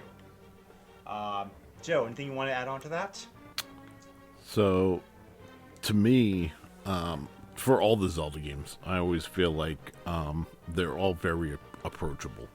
You start off, and they kind of, explain through gameplay what you're going to be doing, learning your skills, and then the dungeons are there to test those skills that you've learned. And it's been like that since, the first Zelda. This one, I think Ferg was talking about it, how this kind of feels like the first real adventure, and it does. It feels bigger. Like Legend of Zelda, like I can blow through that game in like a couple hours easily. And that's, taking my time. With this, I don't think, unless, you do like the speedrun hacks and whatever else, then, obviously this game can be beaten in like 3.5 minutes or some ridiculous amount of time that I saw. Try faster. Okay. Anyways, the point is, like, this game was designed for you to take your time. You're supposed to enjoy the adventure and the world that you're in, and every time I've put this game on to play it, I'm in that adventure. Sometimes I have to sit there and refresh myself as to where I'm at, but I love it every time I power it on. I just keep seeing those Triforces. Anyways, so like, you guys pretty much covered everything. In all honesty, but like the things that have transferred over, like now, like with me playing like Link's Awakening, not having experienced that on the Game Boy and now playing that on the Switch, like that almost feels to me like almost a sequel to this game, because so many of the elements were brought over, to that game. You could feel that influence. But then also, like, you look at Ocarina of Time and how it, the sub-weapons. That's the biggest thing with this game. Legend of Zelda 2 didn't have sub-weapons. This game brought sub-weapons back, and they haven't looked back since. And that's fantastic. Yeah, I think that's pretty much it, because I'm going to start, like, just repeating what everybody else has said. Which is fine. Phil, to be fair, did you want to say anything else like on this? I want to mention one thing way back. We were talking about graphics that as I'm playing, I'm appreciating is how when you go into a dungeon, like there's light shining in the doorway from the outside. Yeah. Such a nice little touch. But no, you hit it on the head, Greg. This game just started so many things that have become mainstays. Swimming, I remember that I mentioned earlier, but using the bow and arrow to hit stuff, to activate puzzles and stuff like that. Oh, Dora's Clippers too. Yeah. So there's just so much that this game introduced. So, yeah, what more can I say?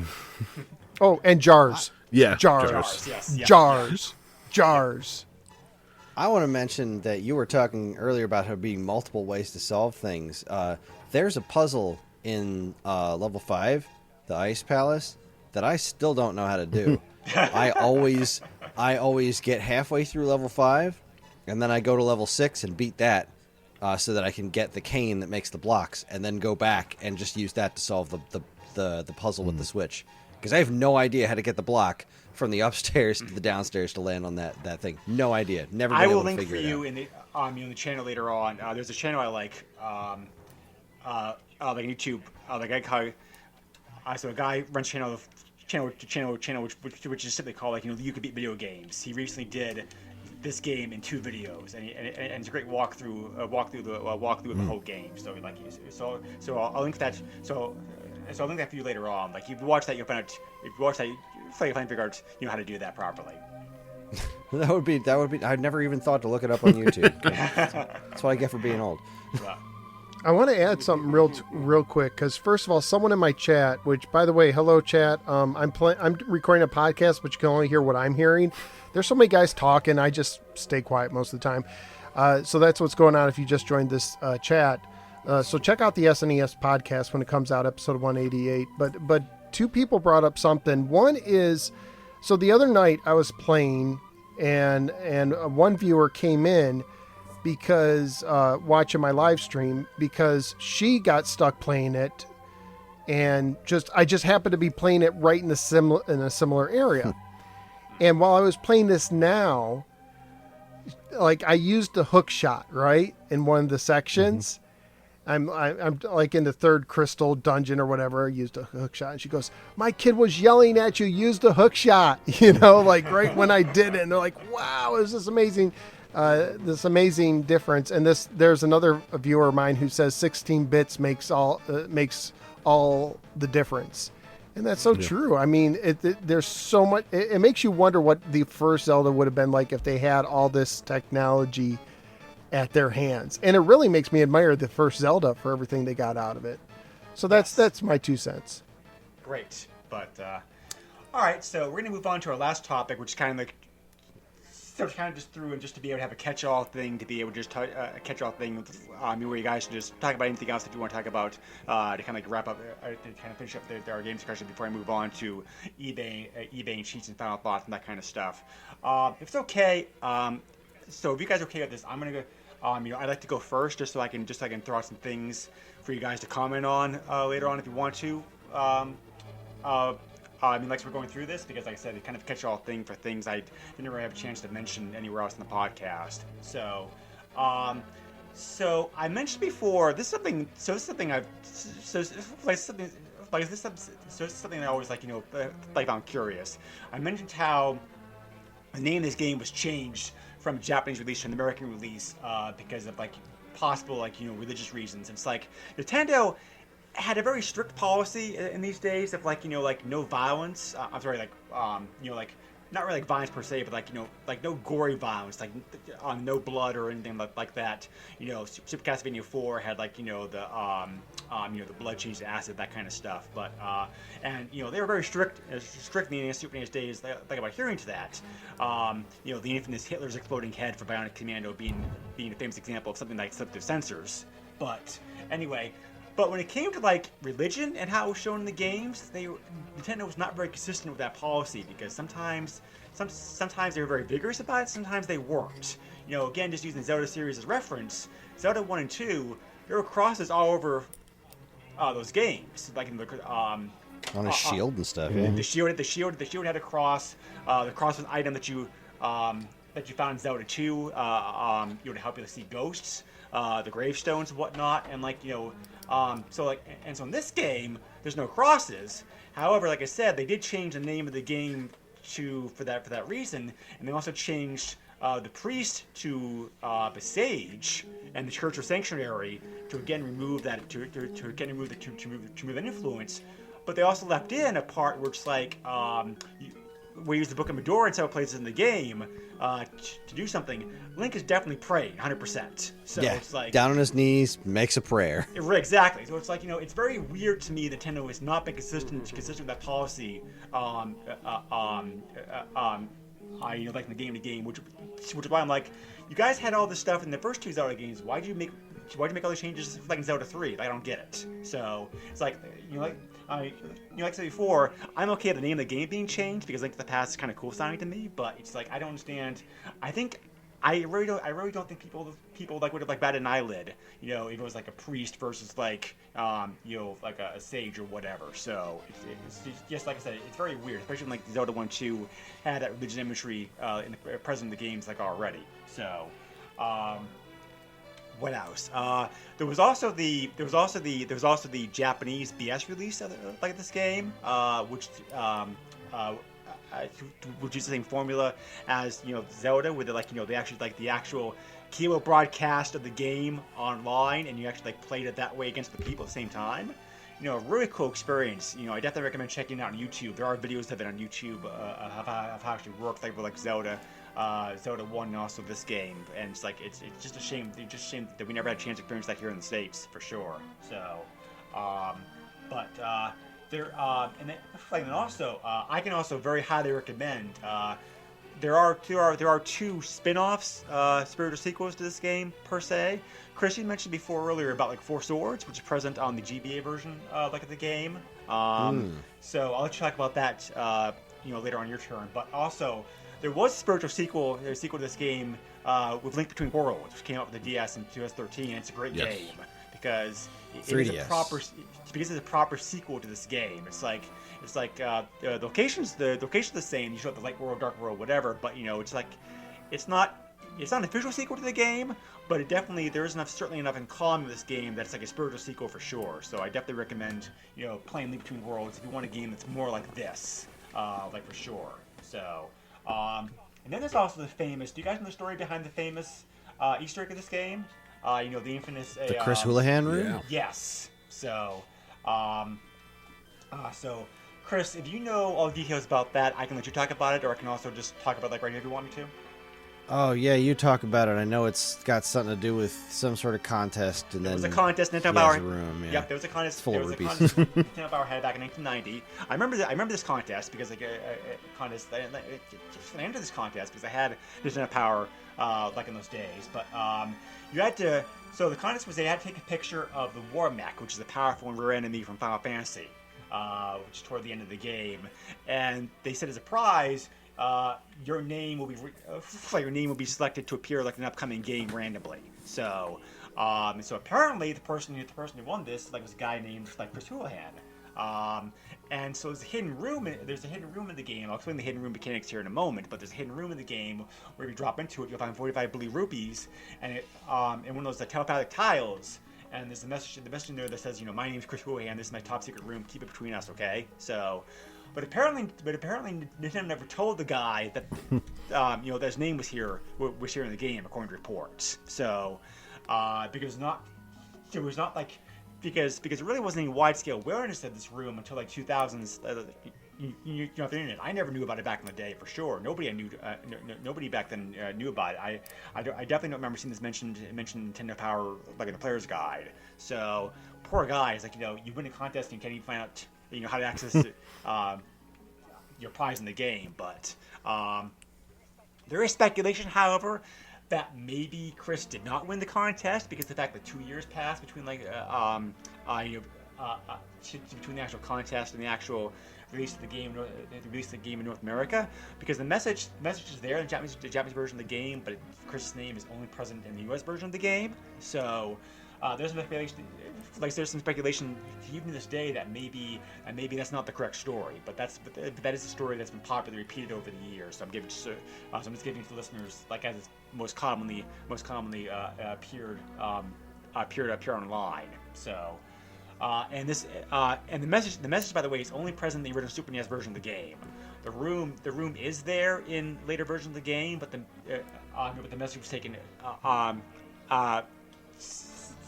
But for some reason the message was taken out, so you really have to see the. So yeah, there's that. So is that message only not in the player's choice version, or is it even the regular label cartridges? The player's choice version of the game does have it as well too. So, but just that the Game Boy Advance. Yeah, I was gonna say they removed it for the Game Boy Advance version. The Game Boy Advance doesn't have it. The SNES Mini doesn't have it. The Virtual Console versions of the game do have the message because that's just running the original Super NES code. So, but as the room itself is present because it's a crash prevention measure. I don't know how much you guys know about this, but sometimes players can do things in games that the game doesn't anticipate happening, and sometimes if the programmers know about this, they can code the game in such a way to prevent anything bad from happening. But for a poorly designed game, if somebody if a player does something like maybe like try to go from room X to room Y, in a way that's unanticipated by the programmers or whatever, bad things can happen. The game, the game can crash. The game can lock up, et cetera, et cetera. So that's how the actual, that's how it's possible to beat the game in like 30 seconds because if somebody takes advantage of a bug in the game. So, but anyway, so they added this room in the game as a way to be able to try to prevent that because the player did something that the game didn't expect. The game was simply just dumping this room as a fail-safe measure. So that's the rationale behind that. And there's multiple ways to be able to access the room. The easiest way to do it is you have to dash from your house to the palace and fall in the secret hole when you first started off the game and find your uncle. If you do that without hitting anybody and do it fast enough, you'll end up that room guaranteed. So, but it's this is like cool Easter egg, like this game for sure. So, but anyway, yeah. So I think it's everything I wanted to say. Yeah,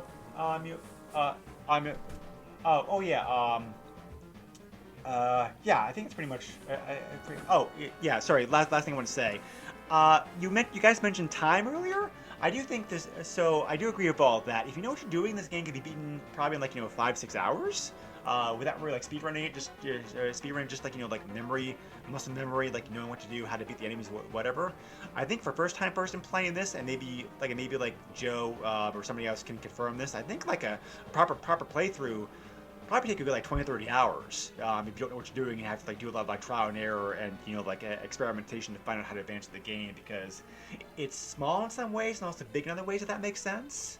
So, but yeah, so I always felt money was very tight for me, a 16-year-old kid, believe me. But I always felt, I got my money's worth. Like this game for sure back in the day.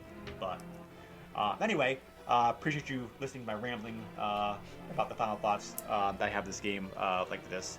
So why don't we move on to Kris? What do you want to say, either in response to what I've already said or your own thoughts on to this game in conclusion for you? Well, I will always take the opportunity to complain about A Link Between Worlds for doing something very... It just irks the heck out of me. Like no gold cart.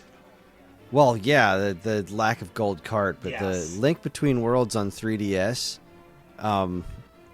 the Dark World is low rule, and that has always bothered me. Yeah. Really? Because the Dark World in A Link to the Past is a reflection of Ganon's heart. It's the Golden Land as represented by Ganon's evil. And Lorule just happens to look exactly the same. Yep. What is that? I know, the game started off as a remake of A Link to the Past, and they turned it into... I understand that. It was just that one little thing that just always bothered me. Outside of that game is brilliant. It's a wonderful, wonderful, delightful game.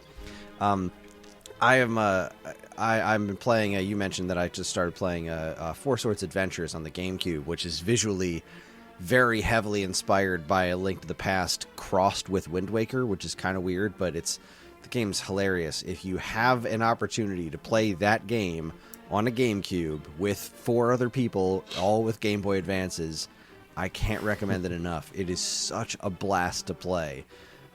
But you just have to do it in that exact kind of setting. You play this game by yourself or in any other conglomeration of other than 4 people with 4 Game Boy Advances on the GameCube. It's just not the same. It's a super, super awesome experience. As far as Link to the Past goes, I mean, it's nuts that this game still means so very much to me. Like, I played through all... My son wanted me to play through all the Zelda games for him. So we made it through halfway through Oracle of Ages, I think, before he got bored. But he adored A Link to the Past. He thought this was the coolest darn thing. And like being a kid and playing this game and seeing Ganon show up at the end, like the game hints at him. It starts off like, oh, Aghanim, all right, so he's going to be the big bad. And then like they start talking about like, no, there's this Ganon character heading around too, Ganondorf Dragmire. Yeah, you look out for that guy.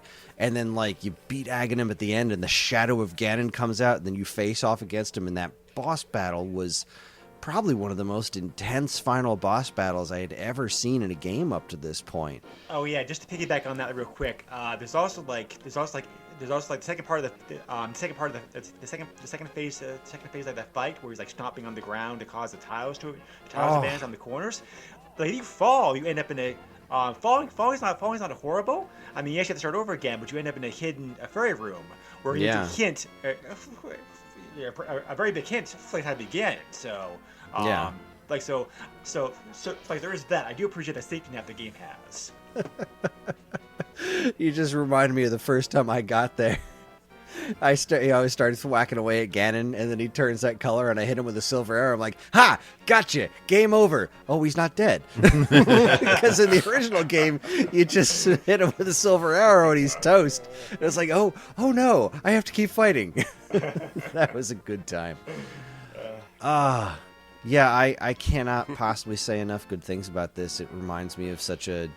it just reminds me of being this age, being a kid. I don't even know how old I was. I refuse to do the math. But just being a kid and being so obsessed with Zelda, and this being a sequel that delivered everything I could have possibly wanted out of it. Like, it was... I mean, even as a kid, I knew that Zelda cartoon was garbage, but it was still awesome. You know, it was still connected to the Super Mario Brothers Super Show. It was so much fun, but this was so much more. It took itself more seriously than that cartoon did, and it did it in it threw so many weird curveballs, like the whole Dark World thing. I didn't crack open that secret hints thing when I first got the game, really? So I didn't know. I refused to. I was like, no, I want to do this on my own. So I had no idea the Dark World was coming. No idea at all. I just figured when you did that on Death Mountain first time, I was like, wow, I wonder if you could ever like travel through all this. It's probably just there for the map. It's probably just Death Mountain. That's pretty wild. And then I thought I was going to beat the game, and I didn't. Or like when the first thing you do in the game is save Princess Zelda. Yeah. That's the first thing you do. And she follows you around, which was so cool. Like, you're walking around and she's just follows your path, which is nuts. Or the whole thing with Blind the Wizard. Oh, yeah, that's great. Yeah. Oh, my God. Like, it seems like a total throwaway thing in the beginning of the game. And then he's the boss of the fourth temple in the Dark World. And you have to learn about the fact that he hated bright light. And it's like, oh, you bring that maiden into the room, and it was Blind the whole time. Now he's shooting fireballs. His head's spinning around the room. This is insane. It's the amount of times this game knocked me completely on my butt of just flooring me. And the Super Nintendo did that time and time again. Like Super Mario World was this same thing. Super Metroid was the same thing. Mega Man X was the same thing. Castlevania 4 was the same thing. Everything I loved on NES, almost everything. I'm a huge fan of Double Dragon 4 for whatever, or Super Double Dragon for whatever reason. But regardless, Contra 3 is another great one. All those games I loved on NES just completely evolved in these gorgeous, unbelievable directions on Super Nintendo. And with the exception of... not even the exception... This is probably right up there with Super Metroid and Super Mario World as far as being like just the perfect evolution of this series. Like, it distilled everything that was great about Zelda and Zelda 2 and everything surrounding it, and just made a timeless masterpiece that is, as evident by Phil's playthrough right now, still fun to play today, which is just marvelous. Just love it. Yeah. Yeah, that's a great point. It's like I go back and forth in my head between Zelda 3 being the epitome of the Zelda franchise and Super Castlevania 4 being the epitome of the Castlevania franchise, because I think both games did their own franchises so well. I'm not really sure which one I can say like it's quote unquote better, but yeah, it's an excellent point for sure. But Ferg, your turn. I don't really have much to add. I'm glad that I know when I first asked you about this, you said you weren't going to do it because everybody else had already pretty much covered the game, different podcasts and stuff. But I'm glad you did, because it got me back into wanting to play the game, and like Kris said, it takes me back to a time when I was not 12 years old. But it was it's a lot of fun. My wife is with me like she was back when I originally played it, so that's nice. Yeah. That's, Okay, fair that's enough. pretty much it. So Joe, how about you? Let me tell you, Nintendo disappointed me this year. It was, 35 years for the Zelda franchise, and I expected them to do something. And all we got was that Game & Watch, which, don't get me wrong, the Game & Watch is cool, but... Right. But they could have done more. And one of the big things that I really wish and thought that they might do after we got Link's Awakening was I thought they would go back and give us the first Zelda or give us A Link to the Past with that new art style. And I really thought we'd get at least one of them. I was really hoping for the first one, to be honest. As much as I love this game, the first one will always be my first, and you never forget your first. So it's still fun. I still love the first game, and this game is right up there with it. And those are my biggest requests for the Switch. Is like, give me a remake of the first one, because I'll tell you, the first remake that they did, which is kind of not a remake because it's really random, but the BS Zelda, which is... Yeah, I was gonna say, make the whole game that style. And yes, absolutely. And I love BS Zelda, and I love the idea that you have 15 minutes to run through the game, and... Right, insane. And they have things now to where, you don't have to take the 15 minutes. You can take your time and go through it, which is nice. Yes. But also, when they originally aired that on the satellite, the Satellaview, it had CD quality sound, like an actual orchestra. They had, voice acting, that's... Yeah, it's crazy. The things that they did... And it's they did all that back then, but it's now it's oh, well, Ocarina of Time is our baby. And that's what we, you know what I mean? Everybody's, everybody's rumored that, Ocarina of Time is going to be the one that gets remade. Or the 3DS version gets ported over to the Switch, whatever. But it's come on, Ocarina of Time's good. Don't get me wrong. That is also another one that I have not beaten yet. So that is on the list of things to do. But I have other games I have to conquer. I love Zelda. We've already discussed that. And this game really solidified my love for the series. And I haven't played any of the DS games. I should say, I haven't dabbled enough to have an opinion of those games. I have started both games and just kind of it's whatever. The before mentioned Skyward Sword, I have not even touched. I don't know anything about that game at all. So there are definitely some gaps, and really, other than the original game and me starting to play through this one, and Breath of the Wild. Without those three games, really Breath of the Wild is the one that re-sparked Zelda in me to go back and... Yeah, I've almost bought a Switch several times. And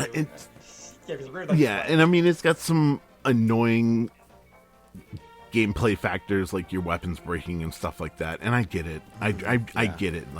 They're giving you a reason to have that open world, but at the same time, I beat it on the Wii U because I could go in and I could hack my save so that I could make my weapons so strong that they wouldn't break. So this way I didn't have to worry about that, and I could play through the game and enjoy it. Which, when I originally played through it, I was not enjoying it. So, yeah. They need to remake this game. But I'd really like the first one first.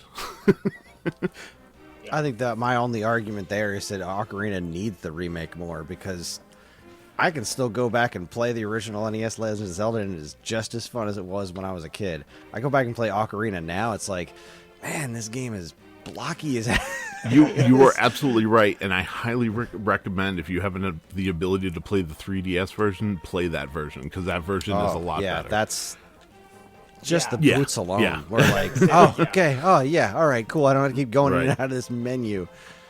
I'm also going to state I'm also going to state like a probably controversial opinion. I actually enjoyed Majora's Mask better than like Ocarina of Time. A lot of Me people too. do. I am definitely not one of those people, but I know there's a huge contingent of folks out there. I have beaten Majora's Mask in my life, I think 3 times now, and I didn't enjoy any of them. I don't know why. Also, I think it's worth pointing out that the next Zelda games after this, which was a big part of why, for at least me personally, Ocarina was so huge, the next Zelda games after this were those CDI ones. Yo, yeah. Like, that was all Zelda fans had until Zelda 64. So, like, Yeah.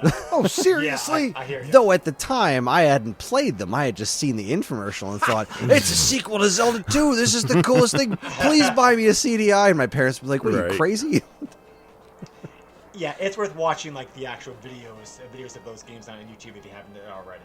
It's something. But I played through all 3 of them for charity a few years back. I remember that. Yes, I watched you do that. Yeah, I just want to interject and congratulate Phil on destroying Mothra. Thank you. Yes, good job. 'Cause I'm just watching that right now. Yeah. Like Well I went done. in Great timing, too, 'cause it's underpowered. like Phil's turn, so. That was my seriously comment. I'm sorry, I was listening to you, but I was fighting Mothra, and like I went in underpowered, only one berry in a jar, and I'm like, and I was like, how did I defeat it so easily? I have no idea. I don't know if it's because I threw pure talent. Like in this game, like I always thought that Phil was always like anti-emulation, but he's using save states like left to right here. Now, I like when I do reviews, I like to play it on the original system. You know, for the reviews, I like to have the physical cartridge, and I like to do that and whatnot. And I'm also a supporter. I mean, emulation is emulation, right? I mean, there's legal and illegal emulation. Sometimes that gets confusing. So I'm all about supporting the industry and, you know, using legal emulation. But that's what's great about this game, right? Like, you get that boss battle, you're down to 2 hearts, you hear that annoying beep, and you somehow manage to get through with it by the skin of your teeth. So, but Absolutely. no, I'm getting older. You know, I mean, maybe you guys aren't. And my time is precious. I will use save states up to wazoo when I have them available. Yeah. So, Absolutely. I've admitted on here numerous times about using Game Shark and save states and everything else. So, and I agree. I'm getting older. I will be 41 on Monday. So, yeah, save states and Game Shark are definitely a thing. Nintendo Yeah, Switch Online has the rewind Yes, feature, what a and I godsend. abused the heck out of it. Yeah, the NES Super NES Minis do too. I'm going to beat Sonic Spinball for the first time, and I'm going to do it Oh, because nice. of that rewind feature. Amen, brother. I feel your pain. I've played that game, and you could be doing good, and all of a sudden, what? You're gone. The Super NES Mini has the rewind, too? Yes. It does, I had no yes. idea. I don't know how to use it. If anyone was watching my stream, there's one time where I was trying to use it, but I kept like going back like 5 seconds. So it wasn't working really well for me. But no, I'm a proponent of, and then I'll get to whatever I have my last, because I have a question for y'all. But so for those watching my stream, I'm talking to some podcasters, some really cool guys. So check it out when it comes out. And thank you for the congratulations on the on beating Mothra or whatever the name is there. And I totally lost my train of thought. What was I going to say? Man, it's late. Happy May. So at least in my time zone. No. So let me get to the question that I was gonna ask you guys on the podcast is, where would you rank, like, whenever I review a game, I rank it against other games on the system, right? Yes. So I have 2 questions. One, would it be on your Mount Rushmore of Super Nintendo games? You could only put 4. And 2, where would it rank? Is it a top 5 game, a top 10 game? Is it your number 1 game on the system? So I'll shoot that, and once everyone answers, I'll finish my thoughts. Well, Oh, crab cakes. That's hard. I'll jump in because it's not that hard for me. Yes, this is on my Mount Rushmore for Super Nintendo games. And for me, this is probably just because of presentation, gameplay, graphics, sound, everything is so superior to anything else, in my opinion. This is number one for me. Absolutely.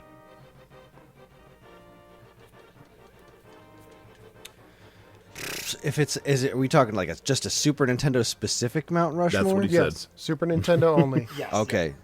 Super Nintendo specific Mount Rushmore, then yes. I wrote this eons ago. I did my top 20 games of all time, and this was at my number 5.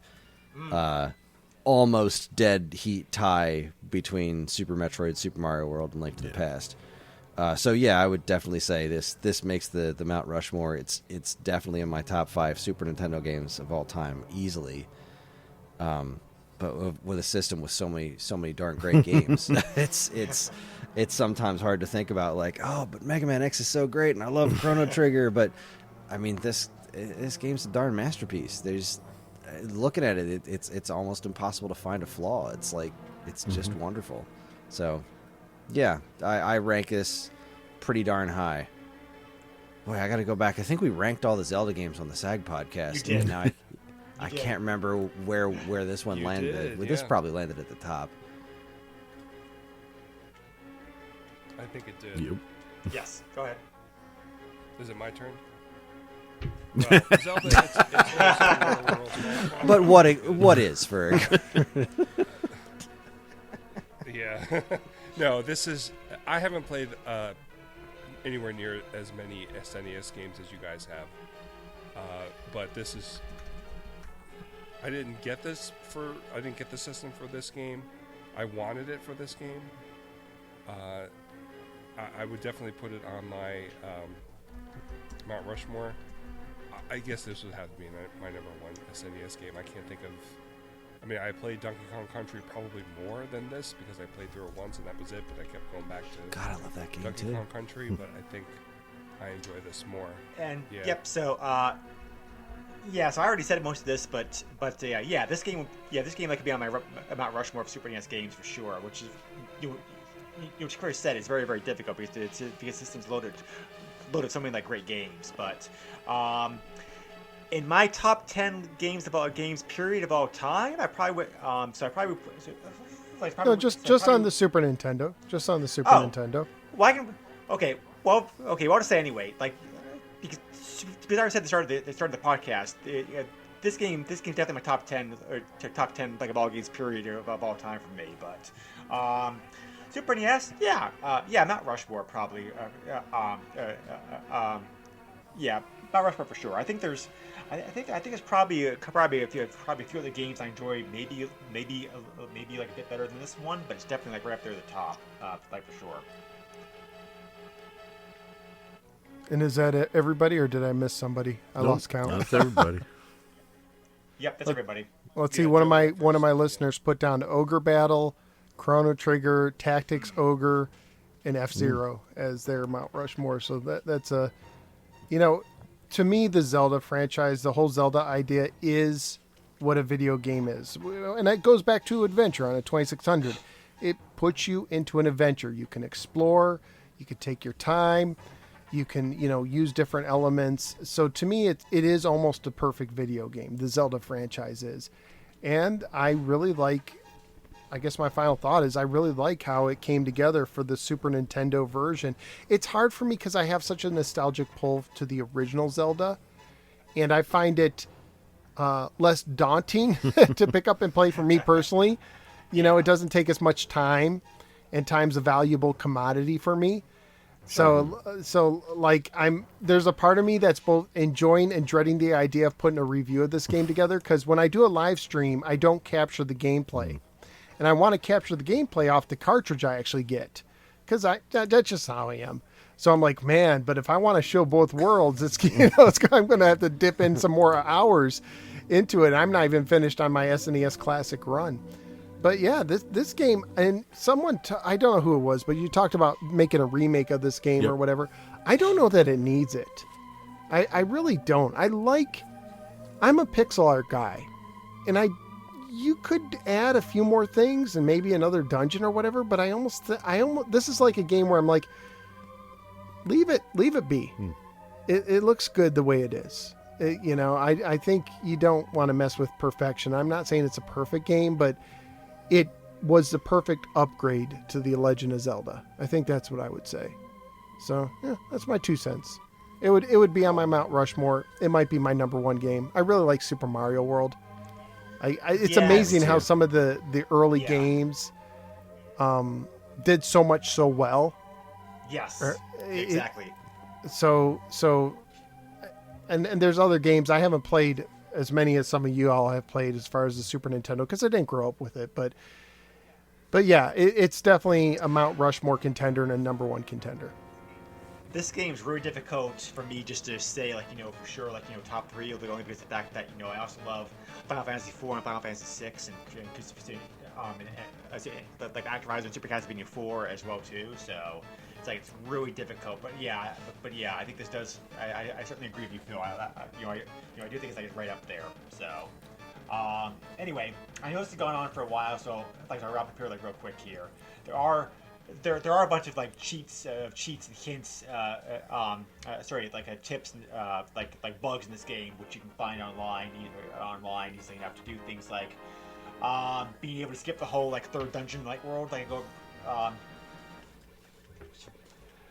go right to the Dark World. It's possible also to be it's possible also to be able to bug the game out and start to get in the Hyrule Palace to be able to go right to the fight again at the end and beat the game 3 minutes. So it's also possible to be able to get some invulnerability with the hook shot. And you can also acquire the invisibility cape early, and there's also the free green potion we talked about before. We could toss it, just toss it just toss the bottle to the waterfall wishing, and you get a free potion return. So yeah, a whole bunch of bugs and cheats and whatnot present in this game. Definitely encourage you to look if you want to. eBay.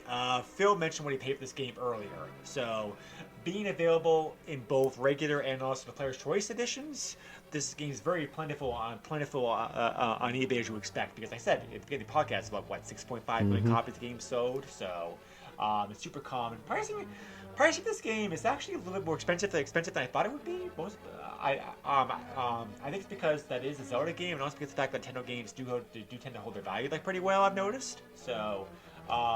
Anyway, when I did the research recently, 460 copies of this game were available on eBay. 617 copies of the game recently sold. These prices include shipping, and they cover both the regular and also the Player's Choice edition of the game. Card only. Examples of the game starting from $15 to $77. So Phil paid a decent price for the game for sure. So. Very wide range of pricing like this game. CIB is not any better. CIB pricing ranging from $42 all the way up to $490, depending upon completeness and how mid the box is. There was even 2 sealed copies of the game that sold recently. One of these prices, I believe, even though I emphasize sold listings, there's no guarantee that the actual game did sell, aka money changed hands, because we don't know that. So I have to go by the actual listing. Hope it's accurate, but apparently a sealed copy of the original version of the game sold recently for a whopping $6,000. So I find it more believable the fact that a sealed copy of the Player's Choice edition of the game sold for $2,000. I think that price is more. I just have my doubts that the person who actually paid somebody actually paid $6,000 the game, whereas the 2,000 sealed copies comparable to some of the WADA graded copies of the game and whatnot that have sold recently. Yeah. So I think that one's more believable in price. But anyway, but yeah, like I said before, that's just the Super NES version of the game.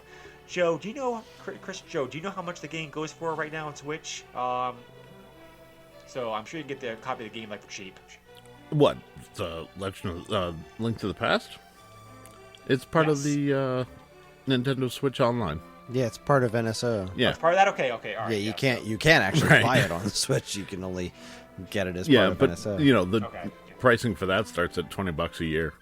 So, you know. Yeah. Okay. Yeah. So like I said before, this game's like easily available to play these days. So, but anyway, I think that's about it. So, very thanks, many thanks to everybody for listening to this super long podcast. We appreciate it. But being like a big game like this, Joe and I were talking earlier, and it's like we don't have too many heavy hitters left. Like Ferg mentioned, one of the reasons I was holding off on this game is because not because a lot of people had already covered it, but also because of the fact that we don't have that many heavy hitters left. So, it is fun to bring out the two big heavy hitters that we have left still to cover. I think are going to be Secret of Mana and Super Mario World 2, Yoshi's Island. So. We will get to those games eventually for sure. But anyway, Joe, as always, appreciate you being on the podcast with me and slugging through this. I forgot to ask you before we started. Do you have an idea for anything you want to cover next, or do you need time? Yeah, I haven't even thought about that, so just give me some time. Okay, all right, yeah. So if you think of something before we finish the podcast, let me know. Yeah. Otherwise, I apologize. Otherwise, I apologize to the listeners. I usually like to let you guys know what's coming up next. I just forgot to ask Joe about it before we got started. So my bad on that front. I'll take responsibility for it. But anyway, Kris, Phil, Ferg, as always, great to have you back on the podcast. Very much appreciate it. Hopefully, you guys can be back here again sometime soon. Yeah, thanks for having us. Thank you. Yes, was a hoot. Thank you. Yeah. All right, so anyway, finally, in closing, to reach us, if you have any comments, feedback, suggestions, etc., you can feel free to leave them in our Facebook group, or you can also send me an email directly at the SNESpodcast@yahoo.com.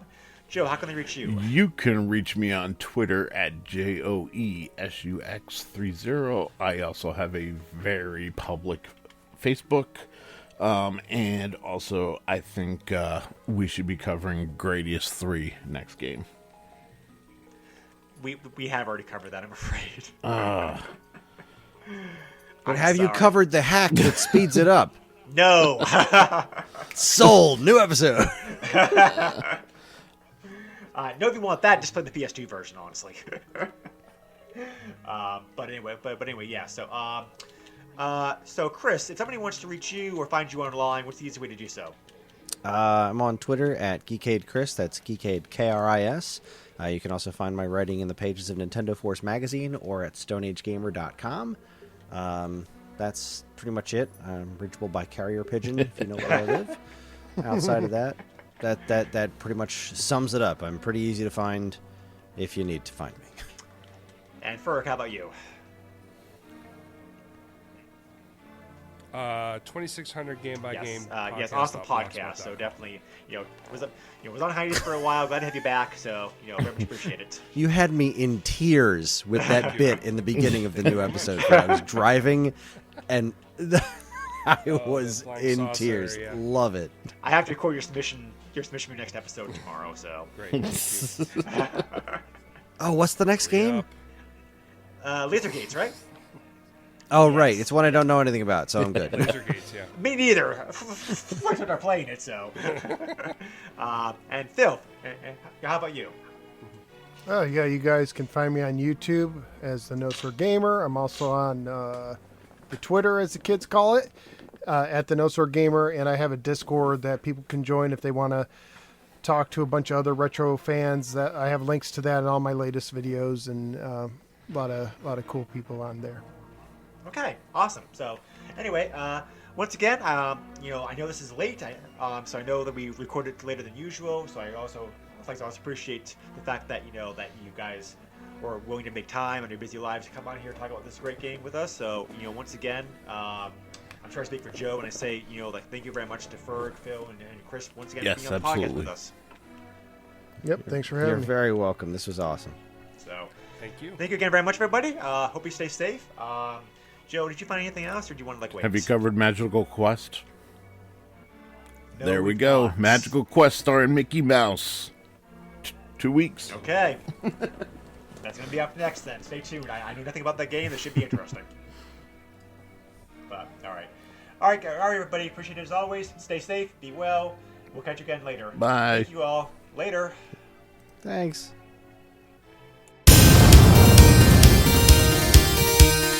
Nintendo controls 80% of the video market. But no matter how you play the game, or which game you play, things definitely have come a long way since Pac-Man. Now you're playing with power. Super power.